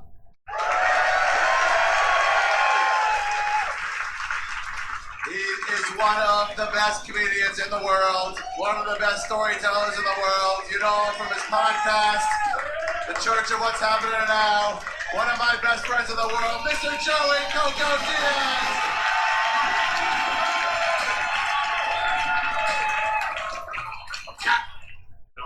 It's not the fucking most popular thing to be anymore. You know, so I was always ashamed of my Catholicism and shit. And then I'm Cuban. You're Cuban, you have a little Santeria and shit. You have like an aunt that cuts chickens and shit on the weekends and puts spells on them. You don't tell nobody about it, so I never told nobody about it. Then I watched that fucking documentary on Scientology, right? And I'm like, here's a bunch of rich, white, intelligent people waiting for a fucking Martian, you know? At least Santeria is from Africa. I mean, seriously, when I saw the fucking Scientology thing, I'm like, what the fuck? They're nice, intelligent white people waiting for a fucking Martian wearing a Navy suit saluting each other and shit. What the fuck is wrong with you? You got everything going for you, dumb motherfuckers. And these people are around us. They're all around us. I am a Scientologist. Get the fuck away from me. Waiting for a fucking Martian. And that's right, I fucking said, I don't give a fuck. I got one cinnamon grain, one a banana for you. What are they gonna do? What are they gonna do? I'm not gonna beat up Travolta movie fucking. I don't give a fuck. Fuck them Scientology. There's like 3 of yous here. Suck my dick, dude. I don't give a fuck about you dumb motherfuckers. Living in a fucking rocket ship. Rich white people. They got one black guy in the fucking thing. And if you're Jewish and you're converted to fucking Scientology, I hope Moses fucks you in hell. You dumb motherfuckers. You're the strongest race. Fucking killed Jesus. And now they're hanging out up there. Fucking, you know, with these idiots up there. You fucking momos, have some soul. Fucking jerk-offs. I got emotional about Scientology. I'm sorry. Now, if you're a Scientology, I got a story for you that'll make you fucking convert to Santeria by the end of the fucking night, alright? When I was a kid, my mother had a bar in New York City. I was a little kid. And I'd see cops come in to take their weekly bribes. There was a patrol guy, a beat guy, in a suit that would always come in. Chino, nice guy, would always talk. Would get a drink, would be very polite. My mother would just slip him an envelope on the bar. Then there was a detective that would come in once a week. He'd have a drink, plus my mother's balls, about Cuban food, you know, but they were nice guys, you know. And I asked my mom one day, what do you pay these fucking punks for? And she said, because when they break my window, we have a stab in here, they come here first. And they cover it up. That's how it's a cost of business. I didn't know. They weren't dirty cops. These guys were family, but I was very clever. This went on. I was about 12. I went to the bar when I went to school, and there was this fucking long-haired, dirty-looking motherfucker, you know, yelling at my mother, and he was an undercover cop, and he was a Cuban guy. And I could hear him talking to my mom in Spanish with another Cuban guy, like, we want fucking money every week. You know, back in the week, we're gonna get our money, we're gonna put all you fucking Cubans in jail. And about a week later, I was there again, and this douchebag comes in again, and he's talking to my mom. My mom, the whole time, is smiling. Let me tell you motherfuckers something. Pre-revolution Cuba, before 1959, those motherfuckers are tough. Tough meant the peace that they could know looked like a daycare center. The peace that they could fuck around, those Cubans are fucking tough. My mother was tough. My mother would go off on him. At this stage, she was just smiling. These Cubans, you can say that was the second biggest Cuban community. So we had a bunch of bars. We had a Brindy, in Café Latino, we had Club 38. Straight up, Club 38, his name was Willie Vine. This guy was the grandson of the guy in Godfather 2. He put the senator to see in Cuba there. The chick tied up. The guy had a big thing, remember, with a mask and a top hat. This was his grandson. He had a big thing too. I swear to God, I was like 12, but when I went over with my dad one night, I saw his dick, I got all dizzy and shit. It was fucking huge. I had this big little chick tied up. This freaking shit. A little black Cuban dude with a top hat fucking playing a guitar. It was fucking tremendous, right? I'm like, holy shit. That guy's dick was fucking big and he was white to the fucking floor, this guy.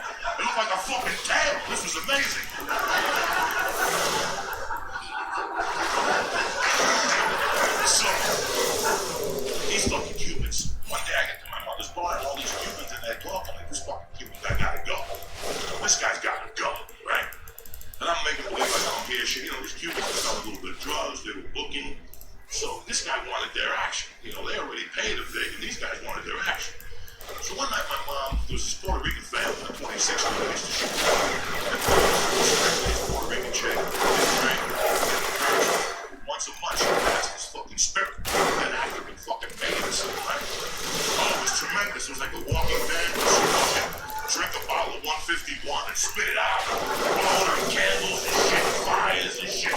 When you're a kid, that's just tremendous. You're giggling and shit. This bitch ain't dead, right? So this chick's in a fucking trance and I'm giggling with the kids. She looks at me.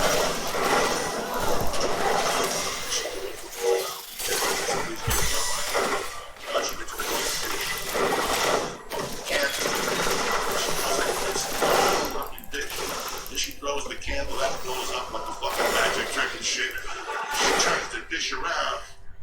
It was like an image, like the ones that on Tortilla, you know, when fucking Jesus shows up in Mexico.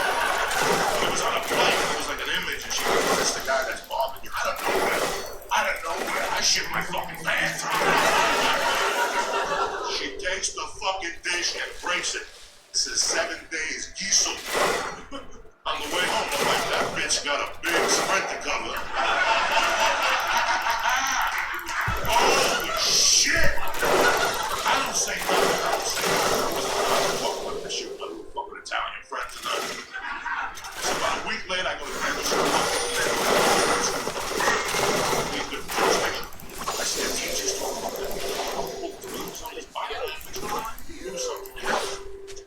That's a fact. I should get my bicycle out from my mom's brought out the fucking Cubans right there. Blast. These Cubans did real cool. Out of a little aluminum foil, fucking grinder.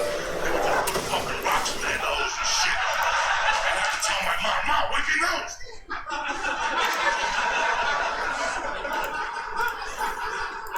They're all up there fucking celebrating, clicking like, oh, what happened to that fucking guy who got killed last night? It was this taxi cab company. They sold coke, Rapido taxi. Cubans. Rapido means quick, you know what I'm saying?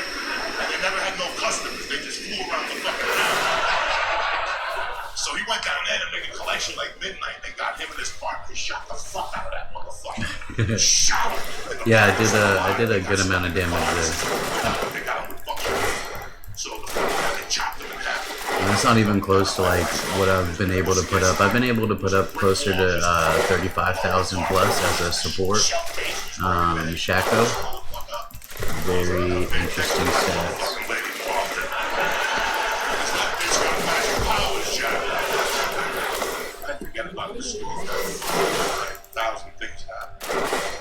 This is just a really bad matchup for Shaco, unfortunately.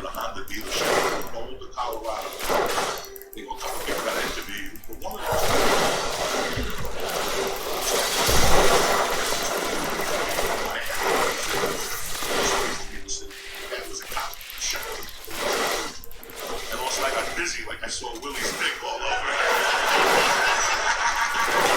I got the fuck out of there. I ain't working with this kiss and that. Thank you very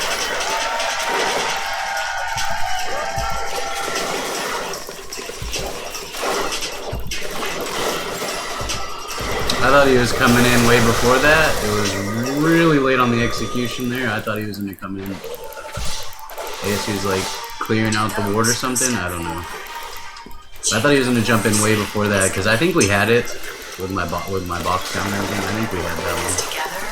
But whatever. I don't have any mana or health to really stop this, but pre-placed box OP. Really zoning him off there, trying to. There's nothing I can really do here, guys.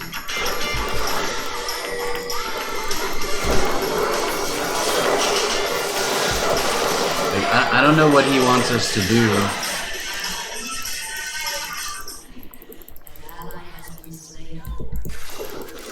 I'm pretty low health, basically out of mana. I need to back. Because I don't have all yet. If I had all, if we'd pushed enough to have all, I could have made something happen there, but I did not get it. Don't you ever call me Martha's bag unless I suck your dick or you suck my dick. I'm gonna wait for this 10. I'll put a bullet in you. Yeah.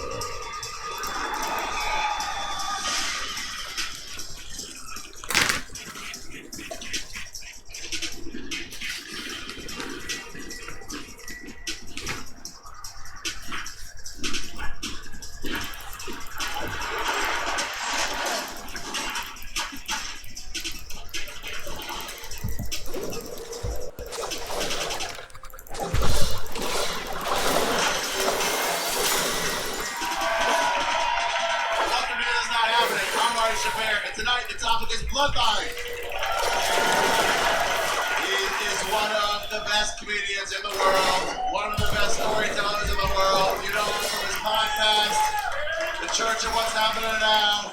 One of my best friends in the world, Mr. Joey Diaz.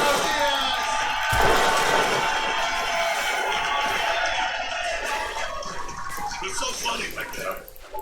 You know, Santeria was big. I ate something. You look at me like I don't cut chicken heads and shit. It was a beautiful religion. The lady who taught it to me, we came from Cuba. My dad died. My mom came in from Asia. She was part Cuban, real pretty, an African Cuban woman. She would throw cards, and she would read me little things, and she always read me scriptures. She got me because she had like a lassie doll. That's how she sucked me in and shit. I go up there to play with the lassie, and then she'd cut chicken heads and put spells on me and shit. But I love this motherfucker. I would go up there. That's where I saw my first dead body on Riverside Highway there. They had a piece of plywood. I was like 6. I went up there with the kids from the neighborhood. And I lived on the west side at that time. You know, little like fucking, nice kids. These kids were fucking dirty and shit. So I like going up there because then I hang out with my godmother, And my godmother just taught me a lot of things. She always taught me to not hang out with all this sponge, bad energies. She told me to get a box when I was like 7. She goes, I want you to put everything that means something if you're grown up. I'm going to tell you all that. Birth certificate, any trophies I had, my mom and dad's wedding picture. Just kept telling me, put little things in there. And once in a while, you get angry, I'm afraid of that. She's going, you see,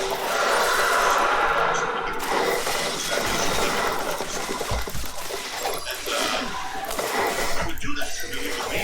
What she was saying, I filled up this box, and once a week I go upstairs. I take out all that smoke pot, blow smoke into the box and read shit. You know,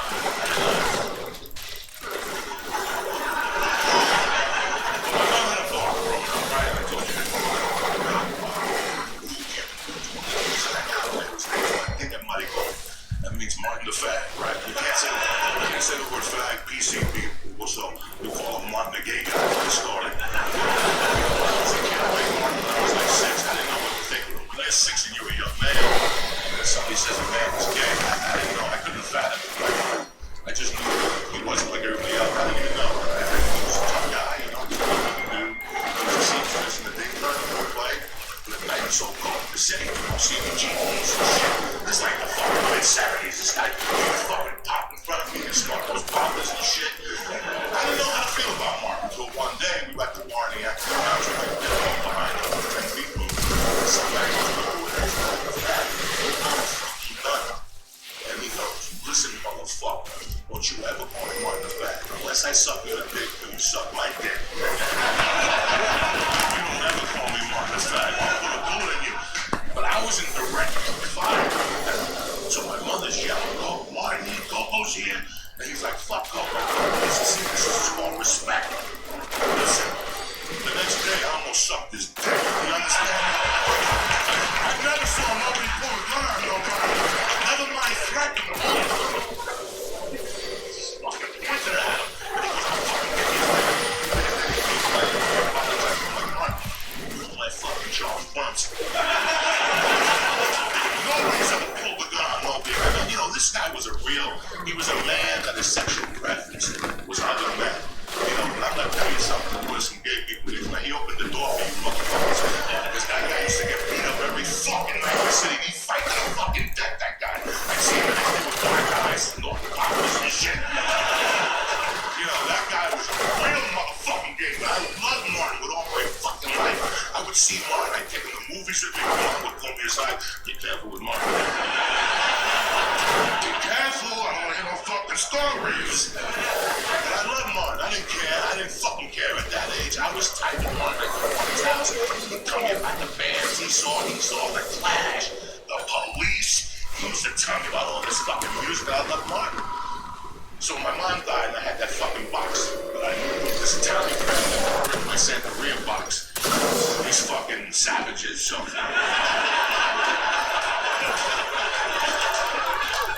I left the box with Martin the Fag, and I would go to his house once a week and pray. And Martin was into Santeria also, and he talked to me. One night I'm there, and I'm like 1981, 82, and I'm looking at this box, and it's got some cocaine, and I take a few bumps out of it. there's tremendous cocaine. So look, you know, all those years I didn't talk to Martin.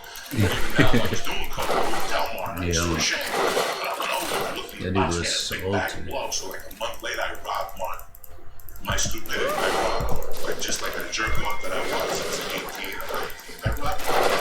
But I left my boxing. So this was 1982. In 85, I left Jersey, and I didn't talk to Martin. But let me tell you how bad of a bum Martin was. Martin knew that I visited my mom's grave. He would leave me little notes. I'm gonna fucking kill you, cocksucker. So my father found one of the notes, and then he went off on Martin. He was torn up between you and Martin. I know they Martin had to do something. And I always told Martin, I saw my box. So 1985, I go to Croatia.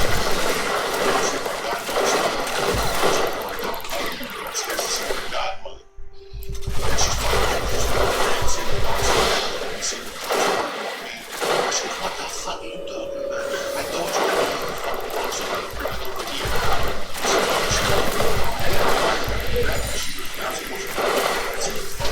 and listen, do business with great people. There's two of them cornered up like me. They're fucked up. Sure enough, I got arrested for something like that. Pretty fucking down, that's it. That's a big difference on this side. But I never saw again. I went to Colorado and I didn't come back to New York till 91. I went looking for that fucking box. I had long gone. My godmother had long gone. I was lost, guys. Deep down inside, I know I had so much. So 2013, I get a Twitter page. San Brandon. A year later, you know, I wake up one morning, there's a tweet. My name is Miriam. I don't know what fucking my name is. I'm married to your godmother's son. She passed away and left us your box. I flew to Miami a month later, picked up my fucking box and everything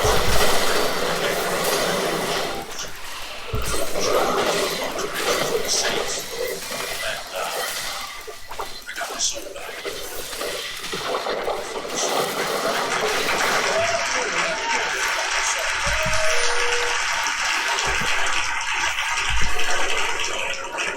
That's my story. Thank you very much.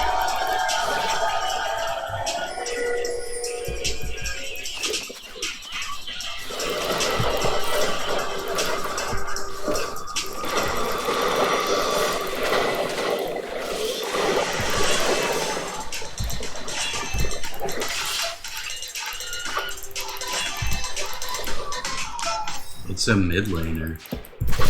I don't know what that is. I've never seen it.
see it end, to be honest.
No, he at least went even. I hope I didn't just send that dude a friend request. I don't think so. He's probably a cool person, but he sucks at League. Another support again? I don't know, man. It's starting to get rough.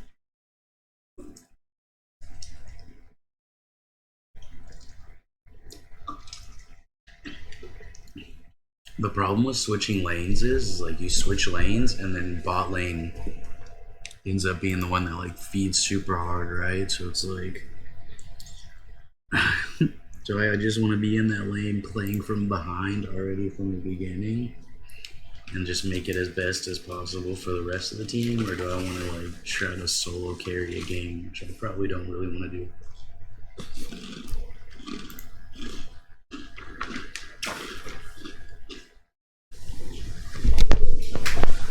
Because at least playing support, I can influence everybody, right? Like, I can roam if the team's actually any good.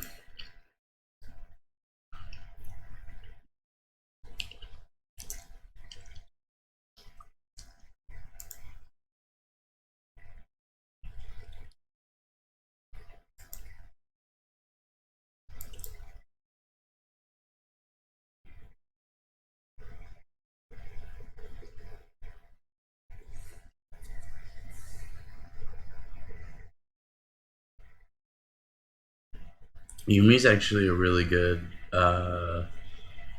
Shaco's actually pretty good into Yumi because Yumi stays attached to the other characters, so it counts as a single target whenever your boxes go off, and they do an exponentially higher amount of damage for a single target.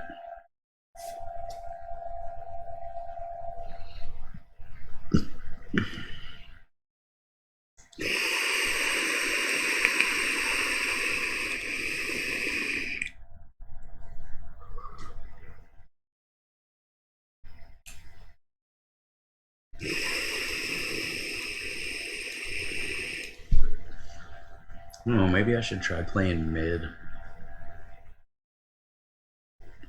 I used to like playing Ahri mid, but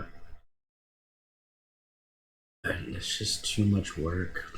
It's so much work. Because with Ahri mid, you can ult back and forth. I mean, I guess Raya's would be a good choice too. That's still a lot of work. I like Ahri because she's a little bit more mobile. Rise is good. Comedy went off again. Big applause for Mr. Joey Diaz. Yay!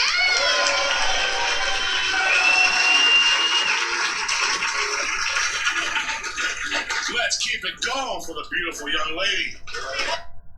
Uh-oh. Start your career at MIAT. Get hands-on training to start a real career in a skilled trade and is. What's up, you beautiful bastards? Hope you've had a fantastic Monday. Welcome back to the Philip DeFranco Show. Buckle up, hit that like button, and let's just jump into it. And the first thing we're going to talk about today is we actually have Joe Rogan in the news. And for those that somehow don't know, Joe Rogan, of course, fantastically successful comedian, podcast host, poster of very, very sweaty photos. Right now, he's facing heavy criticism from people who are frustrated by his ability to obtain multiple coronavirus tests when people all over the country are struggling to get access. However, as his fans have noted, he's actually using non-FDA approved antibody tests. And as for how all of this came up, last Wednesday, during an episode of the podcast The Joe Rogan Experience, Rogan spoke to comedian Chris D'Elia. And at the top of the episode, Rogan revealed that D'Elia had just tested negative for COVID-19. Chris D'Elia's negative, yay! That's right. I got the test. Isn't it nice? You know I got the test because I know Joe Rogan. And shortly after that, Rogan explained that he had actually been tested twice in 1 week. I've been tested twice already. Got tested yesterday, and I got tested 2 days before that. So, and I'm just gonna test myself every 3 or 4 days. Fuck it. With Rogan adding that if he's going to have someone on the podcast, they're also going to have to be tested as well. So I'm testing everybody. So the way we're doing this here is when people come in to do the podcast, test them first, keep the fuck away from them, and then give up. Right, so that said, the podcast happens, and then the following day, D'Elia talks about being tested before Rogan's show in an interview with Bill. I went to do Joe Rogan's podcast yesterday, and I said to him, I texted him, I was like, are you still doing this? Should we do this? Whatever. And he said, yeah, I have a doctor here. He's going to test you first. So I was like, okay. And I got tested, and I was negative, but I was like, what if I was positive? He just go, okay, gotta go home. And there, the interviewer's first response to D'Elia was, how is Joe Rogan's podcast getting tests? How is Joe Rogan's podcast getting tests? Well, because Joe's paying for it. That's why. Joe's back. Joe's basically Bruce Wayne. That's why. Unreal. I don't want to let my blood pressure go off the chart while I'm doing an interview with you, but that is wild to me. Yeah. I mean, there's plenty of tests. There's plenty of doctors. There's plenty of tests out there.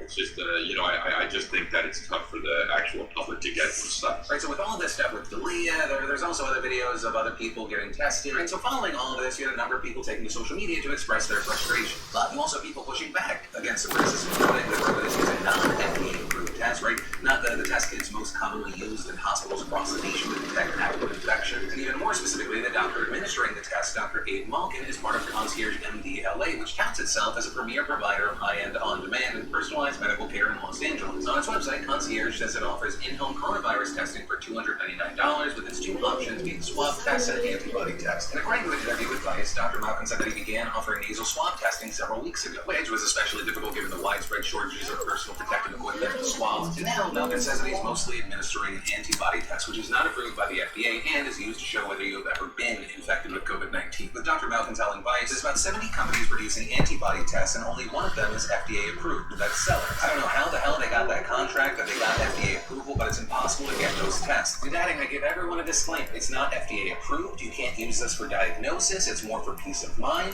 epidemiologic data. But if they need a definitive diagnosis, they have to get a nasal swab. And as far as how many people he has tested at the time of the interview, he said, I've tested about 300 people in the last week. About 5% of asymptomatic people turn up positive on antibody testing. And about 10 to 20% of symptomatic people have showed up positive on antibody testing. And everyone that was a known positive has shown up positive on antibody testing. Right, so with all of that said, that's why you have a number of fans saying that the outrage against Rogan here is just misplaced. Right, it's not like Rogan is the reason other people aren't being tested. Once again, on the other side of this, you have people saying, well, it's not just that. Arguing that it's not just Rogan, but anyone giving these non-FDA tests could be giving people false security. Especially since experts have warned that tests have mistakenly flagged people as having antibodies when they don't. So to bring it back to Rogan, it is unclear how reliable this is. Now, as far as my opinion on this, I think the anger here is misplaced. Right, if Rogan was diverting N95 masks that was supposed to go to hospitals, sure, I'm on board. He was exploiting some rich person, Illuminati people that made it so that things that, once again, were supposed to go to hospitals, but ended up in his hands. And yeah, maybe I'd pick up a pitchfork, though. I do have a little Joe Rogan bias. I do know that I'm a weekly listener. I've been on the podcast 2 times a long time ago. Yeah, generally this feels like a headline that got away. Which, yeah, that's my personal take. Though, of course, I have asked the question of you. What are your thoughts on this? Do you agree with me? Disagree with me? Why not? Let me know in those comments down below. And then, let's talk about a story that involves those loans that the government is giving out to small businesses. There's been a lot of confusion, issues, controversies around that. Right? Over the weekend, we saw stories about how these loans were not making their way to more places. Also, the big controversy was that Shake Shack got $10 million for their overhead. That place has 275 locations in the United States. And a lot of people saying that Shake Shack should be in no position to get this loan credit designed to help small, struggling business. Pointing to the fact that it was supposed to be for businesses with 500 or fewer employees. Right? They have 200 some odd stores. Now, because they have more employees. But it turns out they were actually for businesses with 500 employees or fewer, chain restaurants and hotels with 500 or less employees per location. But before we go any further, the big news today is that Shake Shack has settled for returning that $10 million receipt, publishing a joint statement with Union Square Hospitality Group, which is an independent restaurant group in New York, created Shake Shack, facing problems of its own as a result of the crisis in the PPP. Shake Shack saying when this program was first announced, they didn't really know what to do about writing the PPP with no user, and it was extremely confusing.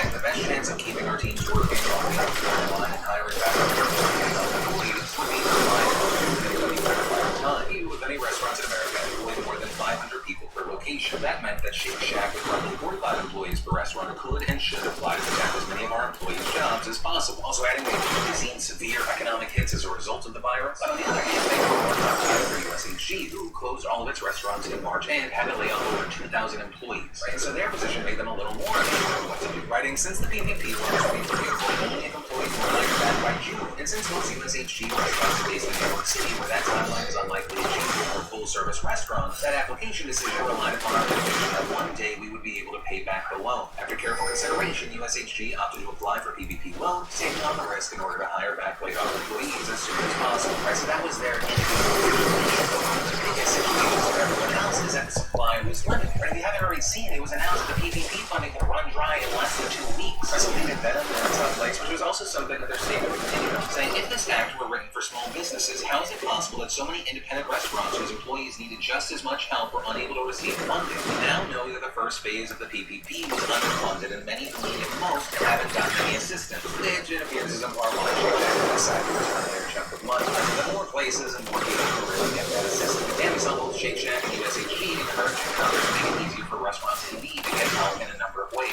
First, by spreading the funding more efficiently so that there's no down. Second, by assigning restaurants to banks to those who don't have pre-existing relationships and not left out. And third, by eliminating the June forgiveness date. Basically, hope this strategy will be able to enrich small businesses because while Shake Shack so far is the only one that has money, or the only chain to get it. Monday Sandwich Shop, Ruth's Chris Steakhouse, Cora City, and many more with locations all over the place. Got a nice chunk of change. Right, Ruth's Phosphorus alone got 20 million. And meanwhile, you'd be like, well, Richardson, who owns DC Sweet Potato Cake from a bakery in DC, speaking to reporters saying her application to the PPP resulted in her getting nothing. Right? This is someone not trying to get millions, but rather than $23,000. And because she didn't get it, she didn't have to tell her employees to follow. But all that said, it does appear there is some hope for these businesses because it appears that a new deal to get more funding is on its way. In fact, according to the Wall Street Journal, Treasury Secretary Steve Mnuchin is hopeful that Congress can get something agreed to as soon as today with a vote by Wednesday. And that deal would send another $310 billion to the PPP. It would also give $75 billion to help hospitals, $25 billion to expand testing nationwide. There have been some holdups negotiated. Democrats have been after more hospital and testing funding, while Republicans have wanted to put funds to those in different legislation. But ultimately, that's where we are with this one. We're going to keep our eyes on and see what happens with the legislation. Also look into what other companies out there might give money back. And appears to be like most things right now. It's an incredibly messy situation. But from that, I'm going to share some stuff I love today. And today it also brought to you by Bright Cellars. You know, honestly, with this extended quarantine, Bright Cellars has been incredibly clutch as someone that enjoys wine. The thing is, when you're a seasoned vet or you can't tell them below from a Moscato, Bright Cellars offers fantastic wine selections curated just for you, delivered straight to your home, office, or wherever. And tailoring a wine selection specifically to your taste is simple and easy. Bright Cellars customize each pick based on your answer to an easy 7-question quiz. And not only that, but each delivery includes wine education cards with tasting notes, pairing suggestions, wine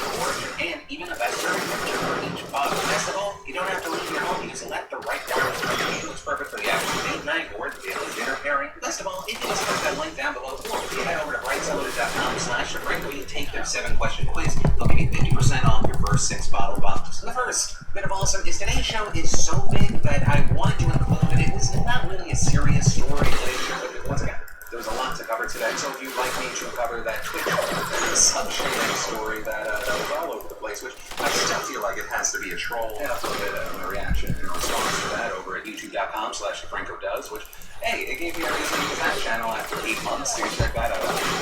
Then we did another bit of awesome. As you may be able to tell from the bags under my eyes, I woke up at 1 a.m. this morning. Very tired now, I was unable to go back to sleep, but it gave me time to finish Final Fantasy VII Remake, and oh my god, last time I gushed about this, but having finished it, I really have to say, if you played the original, you were a fan of the original, you played this. So I don't want to talk about stuff in this game as huge implications for how the story continues. Yeah. And Wired gave us Every Dog Breed Explained Part 2. We have John Krasinski throwing a quarantine prom with Billie Eilish and the Jonas Brothers. We also saw Ryan Reynolds and Hugh Jackman join the All-In Challenge, which, fantastically, last time we talked about it, had raised over $4 million. As of recording this video, over $13.7 million has been raised. So you just love to see it. Also, on the note of Hugh Jackman, there's a HBO film, Bad Education. If you want to listen to the is represented to share, secret link of the day, with anything at all. Links, as always, are in the description down below. And let's talk about the coronavirus protests we're seeing in the States here, starting off with this standoff that has gone by.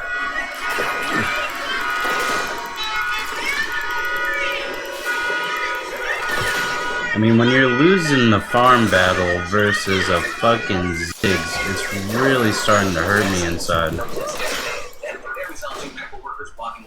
Trucks and cars trying to protest other social distancing laws. For those people calling for an end to lockdown measures and non-essential businesses to reopen. Last week we saw similar protests in Washington's capital, and since then we've seen demonstrators protesting stay-at-home orders in at least 20 different states. This includes Texas, Maryland, Minnesota, Virginia, Tennessee, and Arizona. Like we saw with Michigan, and a lot of these protests with people staying in their cars, social distancing themselves from others. But you also had scenes like this where people were definitely not social distancing. One of the biggest examples of that was in Texas, where on Saturday hundreds of people crowded around one another with not their masks, some even bringing their kids. There you have people shouting things like "Let us work," "Fire the fountain," also putting up signs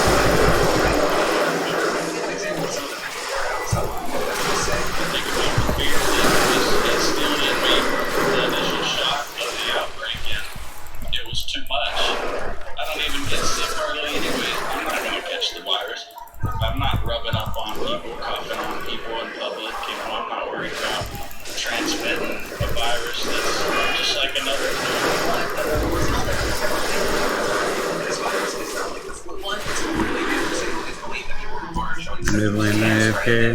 There's also no vaccine at this moment. And I'll repeat what I I said last week, right? All of this is not to say that these people do not have legitimate concerns and issues. 22 million people have lost their jobs, more will follow. Many don't have the money to pay for rent or other bills. But on the other side of this, you have people like Michigan Governor Gretchen Whitmer, who has argued protests like this may only cause stay-at-home orders to be extended. And connected to that kind of thinking, we've also seen experts say that if you go back too soon, thus supercharging the spread. Like, we should be winning. Like, the really frustrating part is that we should be winning this lane by a lot.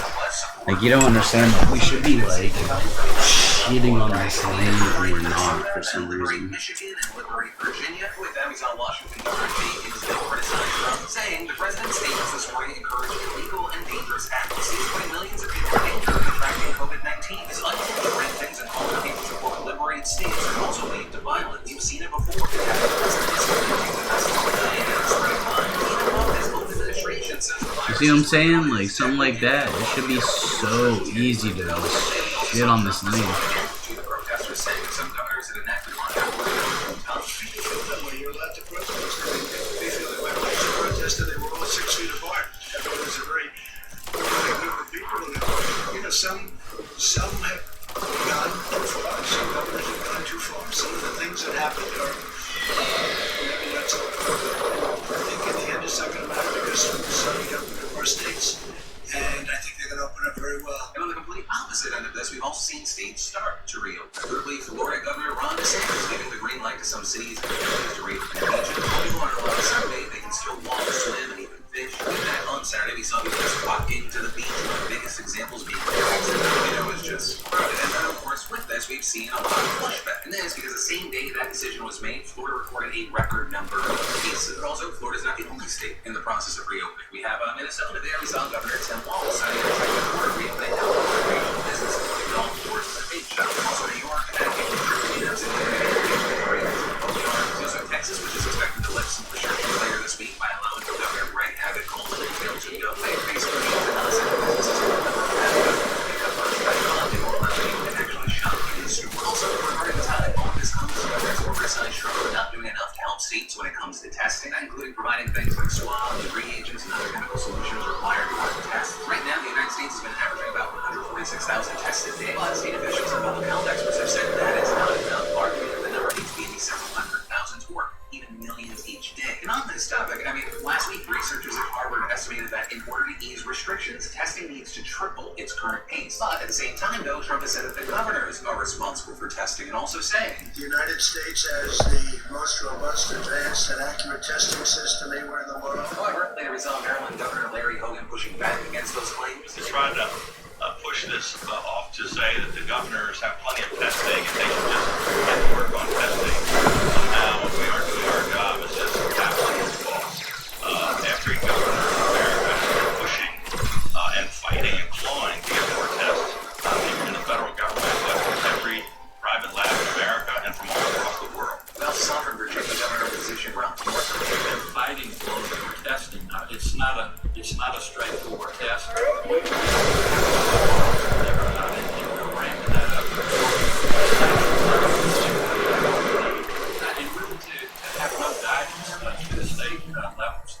It's just irresponsible because we're not there yet. Others like Ohio Governor Mike DeWine have argued that only the federal government has the decision to tell the FDA to prioritize companies that are, well, putting a slightly different formula together. With DeWine going on to say that if the FDA would do that, he could probably double or even triple testing. Actually, following concerns like that, yesterday we saw Donald Trump say, we also are going to be using, and we're preparing to use, the Defense Production Act to increase swab production in one U.S. facility by over 20 million additional swabs per month. We've had a little difficulty with one, so we're going to call in, as we have in the past, as you know, we're calling in the Defense Production Act, and we'll be getting swabs. Swabs are easy. Trump also defending himself and getting back against those governors again. We have millions of them coming in. They're very easy. By comparison, and governors get themselves, and because we're going to work with the governors, and if they can't do it, we're going to do it. And then, they're criticizing Democratic governors who are making very dangerous political deals. So that is a joke for the state of the United States. And all this, I want to point out that the United States is people who are protesting coronavirus restrictions. Over the weekend, we saw hundreds of people in major Brazilian cities coming out to demonstrate against restrictions imposed by governors who have shut down businesses. And one of the most notable protests was in Brasilia in front of the army's headquarters, where around 600 demonstrators gathered, many of whom were not wearing any masks. Here, like the United States, protesters supported President Jair Bolsonaro. In addition, in order to end the restrictions, the protesters reportedly demanded that the Supreme Court and Congress also called on the military to step in and handle the pandemic. So right, basically called for a military coup. And what made this protest even more significant is the fact that Bolsonaro himself actually showed up to give a speech. Like many protesters, he didn't wear a mask or gloves, even coughing multiple times during his speech. And Bolsonaro himself did not directly call for Congress to be closed or for there to be a military coup. His appearance was decades from 1964 to 1985.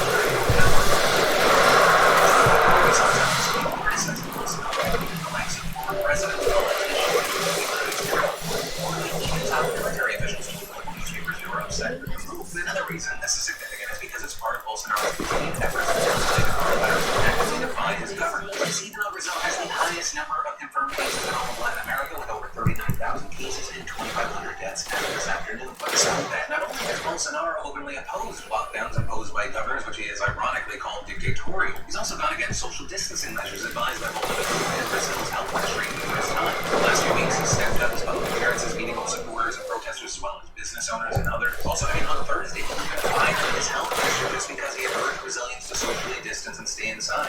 Despite the fact that certainly from the first week of April, Brazilians about 76% approved of the health ministry's handling of the crisis. And in fact, a poll published this Saturday showed that a majority of people approved of these regulations despite the impact on the economy. Brazil is a really wild and unique situation with everything going on with Bolsonaro, that there are also plenty of other similar protests around the world. Anti-lockdown riots broke out in Paris. There, rioters reportedly threw fireworks at police who responded with tear gas. Last week, tens of thousands of migrant workers were stranded without work or a way to get home held demonstrations in Mumbai, India. There have also reportedly been protests breaking out in Lebanon and Iran. Those last two are really notable because before this whole situation, there were protests and movements happening. I mean, like right before this pandemic, there had been a surge of movements all around the world. One of the common threads is people protesting government corruption and economic injustice, demanding reform. When the pandemic hit, a lot of those protests largely died out. But now, many experts are saying that these movements are likely to start up again or spread to other parts of the world for two main reasons. First is the economic downturn that coronavirus has caused and is continuing to cause globally. Second is the Secretary General that warned the economic situation risks increased social unrest and violence. Some saying this is something we've seen disproportionately in poorer countries that can't afford subsidies for lost jobs and other similar social safety nets. And the second reason we haven't seen more protests is the fact that some leaders out there are using the coronavirus as authoritarian measures. A little while back, we talked about how Hungary passed a law allowing the prime minister to rule by decree indefinitely. And he also started crackdowns on people breaking curfew, and those crackdowns have now killed more people in the country than the coronavirus. Israel has also used the pandemic to significantly expand its surveillance state. In fact, already we saw protests breaking out against Prime Minister Benjamin Netanyahu. There, more than 2,000 protesters took to the street, standing 6 feet apart, with the demonstrators accusing Netanyahu of using the crisis to escape prosecution of corruption charges and form an emergency government rival. Some of them holding up flags to symbolize what this is Netanyahu's attack against the country's democratic system.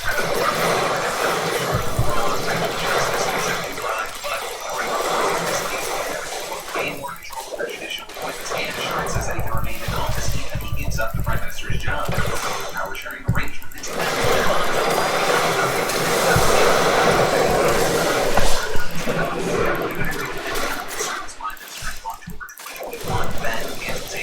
This is a huge deal because one, it's finally a resolution to the 3 elections Israel has had in the last year where the leaders were unable to form a government. And two, because Netanyahu is serving the first term, it means that he'll continue to fight corruption charges from the prime minister's office and use certain power. We're seeing that internationally, but also we're seeing countries starting to open back up. I mean, just today we saw Germany, Denmark, the Czech Republic, and Norway all lifting some restrictions. Outside of Europe, we saw South Korea also easing social distancing. Australia and New Zealand have also said they are going to roll back some restrictions. This, despite the fact that New Zealand also said it's extending its lockdown to 5 days. With this, it's going to be interesting and really, somewhat nerve-wracking to watch what happens as restrictions are pulled back. But for now, like with almost every topic right now, we're going to have to wait to see what happens next. The last thing I want to talk about today is actually relatively brief, but it's only brief because we're still getting information. If you have not already heard, there was a tragic and horrifying shooting in Nova Scotia. This gunman was disguised as a police officer who shot and killed people in their homes. The 18 are reporting that 18 people have died from the deadliest shooting in 20 days. The writer reports the suspect is among the dead, so police officers are participating. He said houses on fire, rampage lasted around 12 hours. As of right now, no motive is known.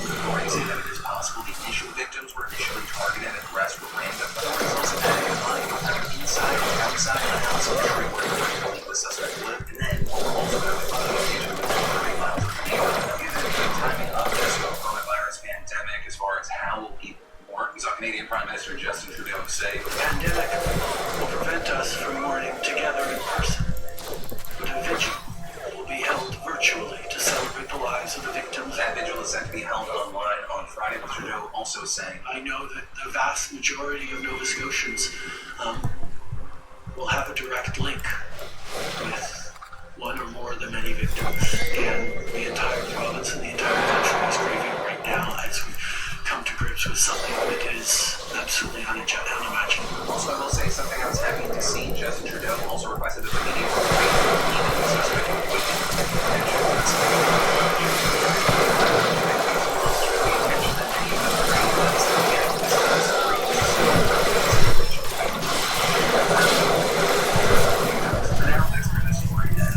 wait to see what other information comes out. I can end this on any note.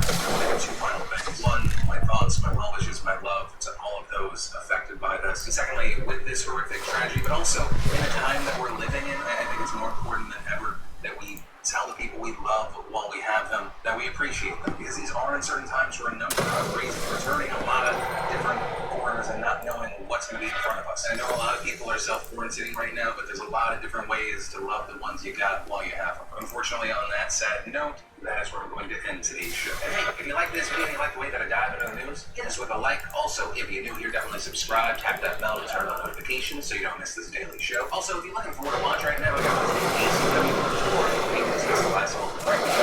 a lot of feed again.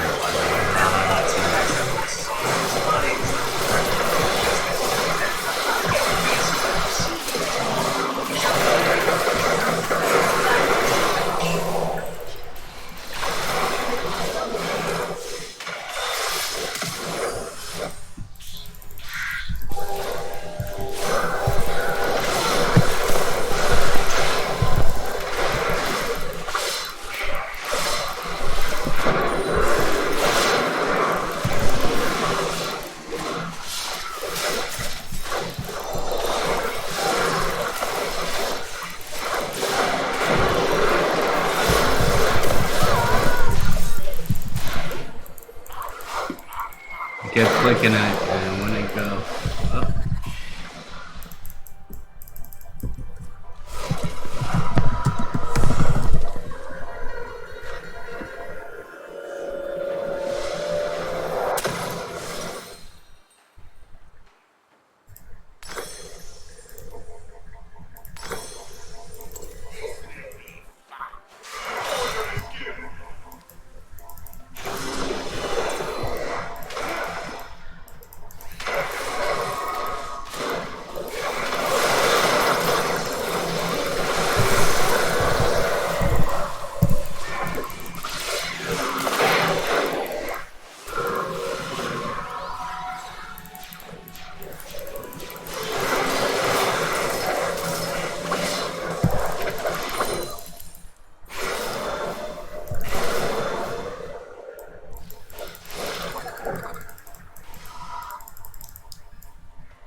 see. Okay, this is not the cough that people expect. This is just a weed cough. Darnell has not been tested. He will be tested today. At the end of the podcast. I'm not worried. But you ain't gotta blow it up like that, son. Give me a chance, man. Give me a chance. And I understand my point. I have subscribed to Social distancing. social distancing 100%. But the new normal. The new See, on normal. campus, you move over a little bit. The new normal. The new normal.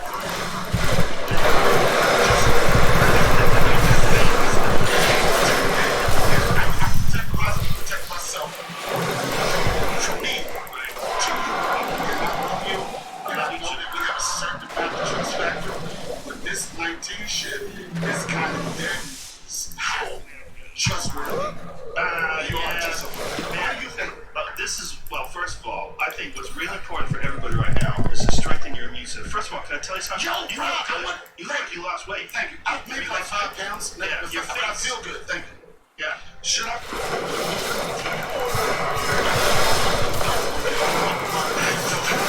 Yo, what's your Well, that's one thing. It's like eating well, eat healthy, take vitamins. This is what you need to take for sure. Vitamin C, large dose of vitamin C, vitamin D, and zinc. Those are very important right now. And just isn't zinc aphrodisiac? Yes, it's good for blood. So you can get your immune system up there and get everything Well, up. that's all connected to your body being healthy. You know, the more vital your body is, the more vitality you have. Right. You know, the more everything's gonna work better. Immune system, everything. So those are the things that I recommend. But nobody's thinking about that, Joe. You got to. That's what I'm saying. You have to, but nobody is thinking about that. Like everybody is like so afraid. Kobe. But I personally think that you should be more afraid of catching the cold and the flu than COVID-19. I think you should be afraid of COVID-19, but you should also be afraid it's not good for when you protect your immune system, keep your body healthy and strong, it definitely is like your troops, alright? You gotta think of the virus as like an invading army. There's all these infections in the world. Let's thousands that are constantly competing. Like this genius Russian scientist. Specifically the COVID virus.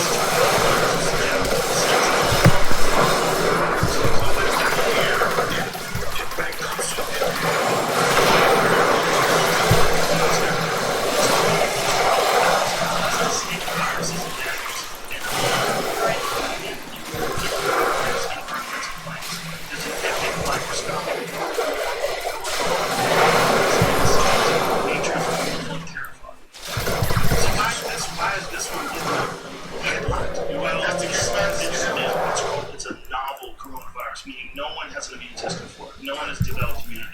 You know, when you think about other diseases like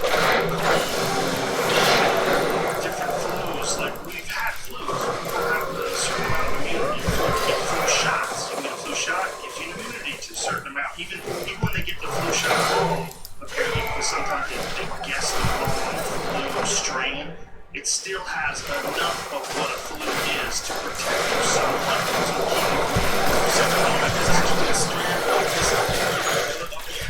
It's a type of virus. Coronavirus is a whole category of viruses that includes the common cold. This is, they call it SARS-2 or COVID-19.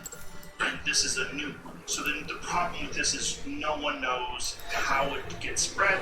Like even back as far as January, they were thinking it didn't spread through the air. They were thinking Right, so it's not, and I know this might be some ignorant questions, but I know it's not ignorance, man. It's not ignorance. Like none of us really know. It's we're learning. So, is the I think what people are fearful of the most if it's airborne. Yes. I mean, I don't know if that is the specific reason why they're enforcing wearing masks or whatever. Yes, it is. And I don't know if we've got to that panic stage. I know none of the people have announced it or anything, but it hasn't been classified as a virus that's airborne. Like, it doesn't just fly around shit all day. Well, when a virus is airborne, what it means is like when you sneeze or you cough or you breathe on something, there's moisture that's going through your mouth into the air. That's spreading, it's traveling a certain amount of distance. That's how things are airborne. It's flying around. That's how they have to get another. So if the average space mother can spit some shit at 6 feet, it can affect you. There's a lot of viruses. Some people think as much as yeah, they don't know. It's all guesswork. They're lying as they go along. But they do know it travels through the air. They definitely know that there was a really sad story about a choir that got together. And I don't know. They didn't say. How many people died? A choir, a couple people died because they were all singing together. They're singing together. Voice projecting, probably filling the air. You know, it's just interesting, man. Everybody, all you hear people say is like, I can't wait for it to get back to normal again. I can't wait. People, and I think that people want to have enough confidence in the government or Donald Trump for Donald. I think some people are just waiting for him to say, okay, we're good, it's over. And that's not going to be the case. No. It'll never be like, Charlemagne posted something on I don't know what Charlemagne said. Was it a booty picture? No, Was it a booty picture? Was it a picture of him kissing Malik Yoba? You go to Yo, son, you know you can't bring that name up around me, son. That's love each other. Oh my God. Booty. Can you introduce this with some booty music at least, son? You just started a fucking fight. I didn't. But he posted. Oh my God. And his name is Leonard, Joe. Okay. Charlemagne is a great name. Oh, yeah, but the God part is the thing I would never connect with. Oh, yeah. Yeah. That's well, he can get away with it somehow. Leonard, he even says that. But if you go to his Instagram, there's something he posted about the Spanish flu. Why you ain't go to the one I posted about it? Oh, that's my. Go ahead. And Spanish flu. Go ahead. What do you see? No, it's a photograph. I think damn it, am I wrong? I was pretty sure. What about that one, Charlemagne? You don't want to show that one. What about you? Nah, that's the one you know. I don't know that Charlemagne. I know that motherfucker with them yellow Richard Simmons booty shorts. That's the Charlemagne I know. Lose track of what we're talking about. And I promise I won't interrupt it. No, I'm just saying, Joe. I know you guys. I'm trying my hardest not to interrupt, man, but I can't stay in them booty shorts. But go ahead. I'm sorry. Go ahead, man. Maybe it wasn't his. I swore I did not bring. I swear I did not bring this up. Just no, it seemed like you set me up. No, I did not. I would never do that. Never do that. I only did it because so whoever, I thought it was him. Someone posted, maybe he did it on Twitter, I don't know. Someone posted something that was a picture of these people that got tired of social distancing after the 1918 flu. And they were out in the streets celebrating the end of the war. And they said that started a resurge in cases, and the second wave wound up killing more people than died in the war. And you know who those people were? Young men, a lot of them. No, they were motherfuckers that was in fucked up relationships. Joe, if Corona don't test anything, if Corona don't test anything, it's going to test the love that you have for the person that you're supposed to love. Yes. And I'm pretty sure, like, nobody wants to die, right? Right. Definitely nobody wants to die, right? But sometimes they mention that, you know what? You're finding out if you made a mistake. You made a mistake, but you start, and I hope it's not the case for people, you start weighing it. You're like, oh, fuck, man, I swear. Well, women with men, too, man. Imagine living with a guy who's falling apart right now.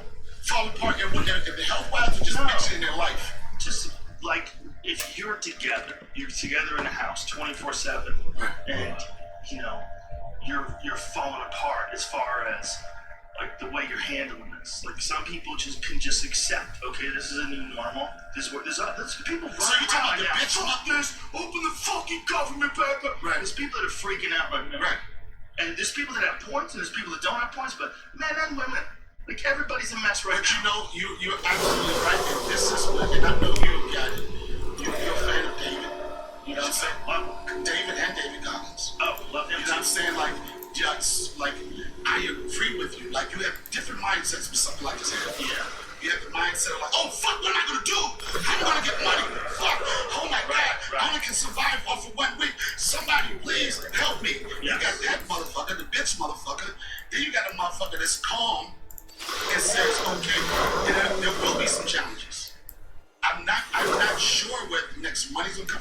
But I can't just sit there and bitch about it. I gotta do something about it. You gotta do something. Like you say, and one of the things what's gonna happen with this, it's gonna increase awareness on so many fucking levels. Because they do these COVID fucking briefs every day, right? And there's 3 things they say is gonna really fuck you up if you do. Drugs, alcohol, and it's another one. Drugs, obesity, drugs, and alcohol. They said obesity. And this is the thing. This is what they go for. I'm not shit on anybody. I mean, hopefully nobody out there this alcohol shit happening. This is what they don't mention when they say these numbers. You know, it's crazy. I ain't trying to add so 500 people died today. They don't break it down. Is it 500 Joe Rogan niggas? Is it 500 David Goggins niggas? No, it's probably, you know what it is. Sometimes it's not. Well, I know sometimes it's not. But we do know, Joe, that it can show us. It has a major factor. It's a major factor. People need to know those major factors. Stop saving their feelings. It's like the motherfuckers is dying to go. Yes, and sometimes like you just, and it's just some of that motherfucker this nigga was lying right? He's like big was small, so he was like then y'all know this is serious. Yes, it's serious. You know what else is serious too? Those 10 pieces of chicken, that extra sweet tea, that motherfucking potato salad with mayonnaise and mayonnaise and mayonnaise and mayonnaise, all that shit's important. All of it's relevant. All of it's fucking relevant. It's just delicious food, but no one can do it when you're eating. When I told him he drinks something, it's like, no, why you drinking it? Like, if you drink it like a regular Coca-Cola, right? It's goddamn delicious. But you know you're gonna make it. Now, what do you do? It's like,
rich. They think they're rich, but the laws, people are scared.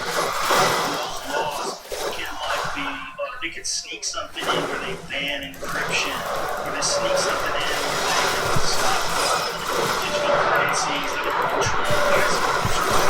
They can sneak weird shit in while people freak out 24 hours a day. They want to make sure that local crime, weird shit can happen. Civil liberty. Different church.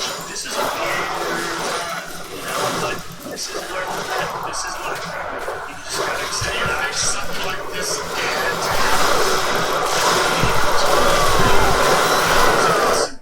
perspective. Do you believe, like we talked about it, like, and I'm like, I'm a religious person to the extent that I know that it's something that makes people feel good about. Yeah. You know, but you know, but then you have those holy people that celebrate God on one level. And something like this, I understand that if you believe that God can fix anything, He's going to tell you to promise, but you got to believe that He had you in the narrative of this responsibility.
They have no front line. Kind of screwed you. Nobody cares about that. I already got them in the bag, bro. I don't give a fuck. I love you. Fuck you. Who's an asshole? You know, it was. You can never get to a 0 point. You can never get to a no haters point. It doesn't exist. It doesn't exist. I just need to break it down. Because you said they weren't managers. This is how some of them were. And you did when we left. This was before Kobe actually went in person. I see and the funny thing, I didn't even interview you and now. I loved it. Listen, bro, I loved it like a motherfucker. So I damn near tongue kissed you. Pause and short of you embraced me. You said what you said. You said that you ended up with this person. Did the freestyle. You said hearing you say this means, like you said, that might be one of the greatest outros in podcast history. 100%. It's 1,200 plus. You just said it all right, and I was like, great. That means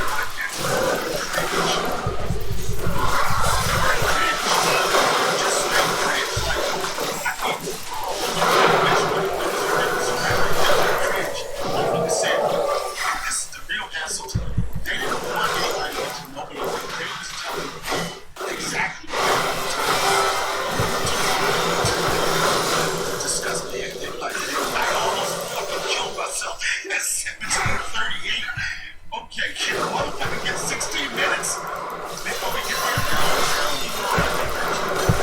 Yo, it's just gonna be you with Ray, Joe. It's easy for you to say Joe. Yo, how many years would it take you to just be you and comfortable like this? And the reason I'm saying that, when you first started, right? When you first started,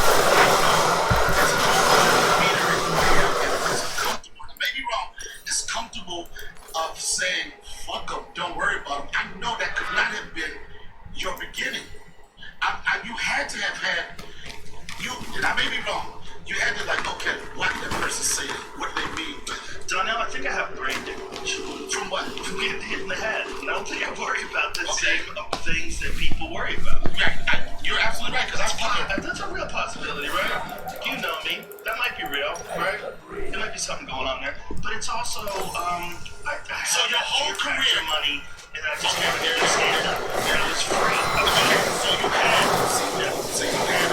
I don't buy a lot of shit. I don't go crazy. I like cars. That's my only addiction. But I'm not. When I did something like Fear Factor, it gave me some money. It gave me this freedom to now just not worry about it. But you always have been of that mindset. Yeah, but it reinforced it. Just things like that reinforce it. Like having like savings in the bank is nice, but also doing what you want to do is nice too. One of the things that I can tell you is I want to do that.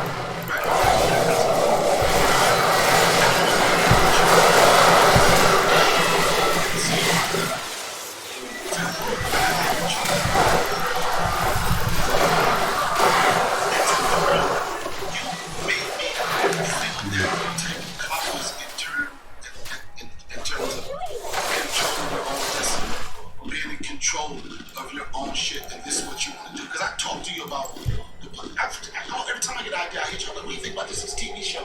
And you told me like I was excited about this idea, and you were like, the podcast, bro. You control that. It's your show. You're you, right?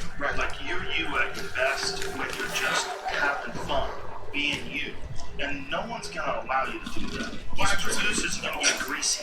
They're gonna get their greasy hands on you, and they're gonna try to do this, or you need to wear that, don't talk about this, and don't know if you can just lay back here. Just let as much people directing you, you're not gonna get your video.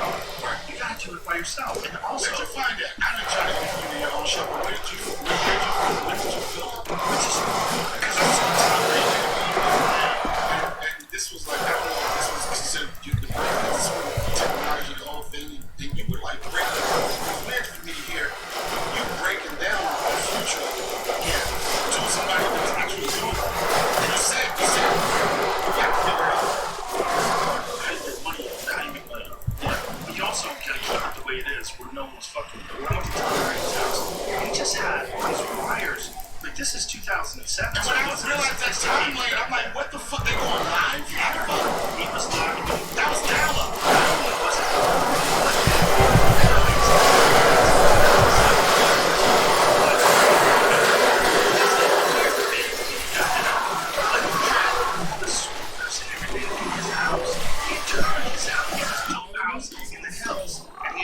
This house into a TV studio. His living room wasn't a living room anymore. It had a desk, it had monitors behind it, and all this was like these big fat fucking cables. So that was a show after Canada to connect to Canada. Yeah. He did this all on his own. And I had actually met with the company. I met them at the Denver Comedy Works and talked to them a little bit about doing something similar. But I was like, my mom's like, you start dealing with a company, and now you're doing the same thing. You're just doing it online. You're just doing it online. There's different kinds of people. It's not judgment. There's different kinds of people. There's wild, creative people, and then there's studio executives. Studio executives are the people that have to look at these wild, creative people and go, how much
no one would ever let you do it that way and let us build an organic.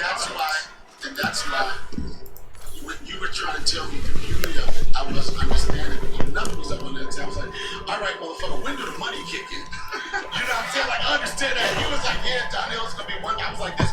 All right, what number do I get when I started? Genuinely, they'd say it's like it's like 100,000 pounds. That's 100,000 people.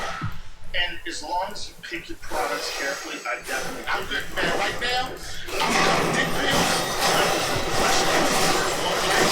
Fleshlight. Fleshlight is a fake pussy that comes. I'll say that. Yo, until it is. Yo, it's down there on the show. Let's do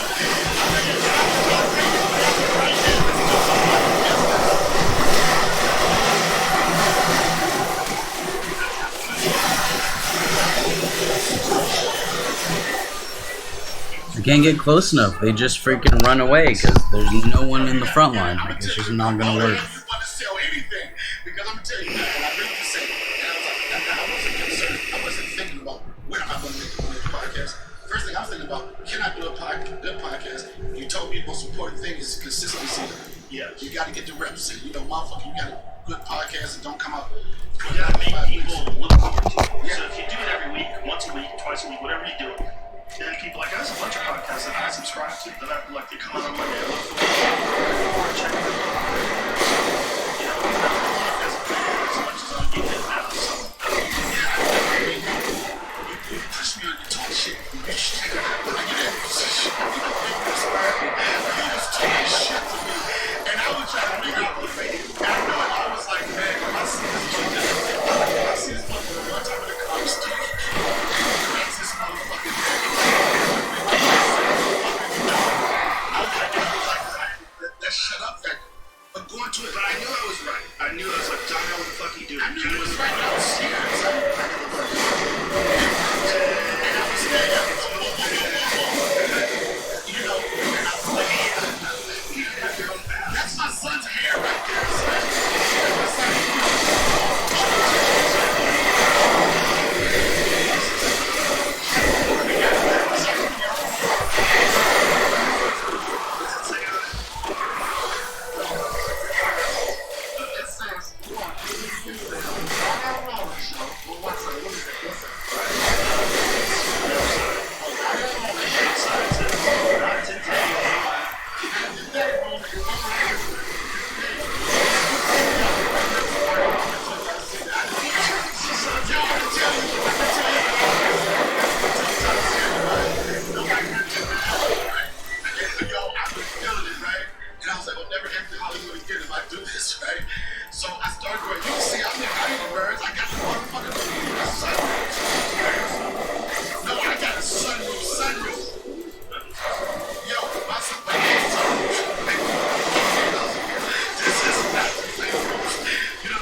chance in it? This shit back here? Yes, sir. Get your glasses. From Marcy Projects to Hollywood, Donnell captured 6 true smells oils, going from ashy to classy. Breathe in the memories of cold air hitting your skin out, which is shades of your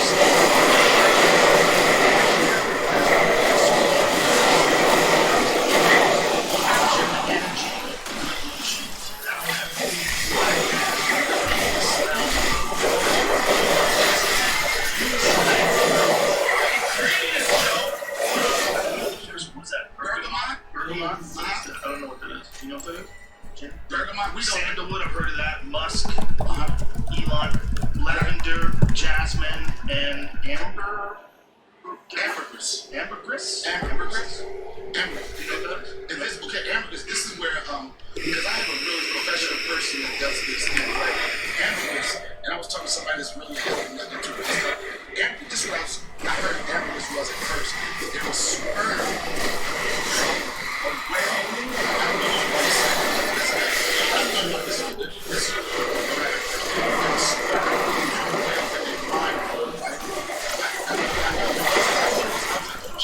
My cat got a whale nut, right?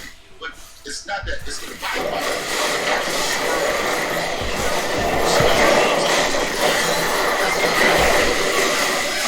See, that's what it starts.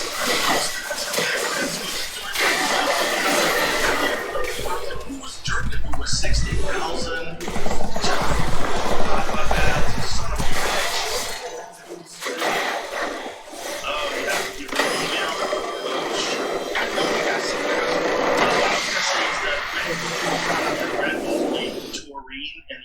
Source of taurine. They used to get it from bull testicles.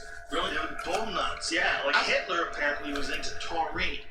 Bull nuts? Yeah, it's like some form of testosterone or something, or some form of stimulant. Why anything that has something to do with sperm, it feels like it's supposed to give you super sperm? Ambergris, how to tell if you struck gold with the whale vomit or stumbled upon sewage. Oh, so sometimes they find it, like floating around. Yeah. Oh. The first thought, I thought it was sperm, so I was like, who the fuck is swimming through? Oh my God, look at that shit. It can be up to $71,000 for a 1.5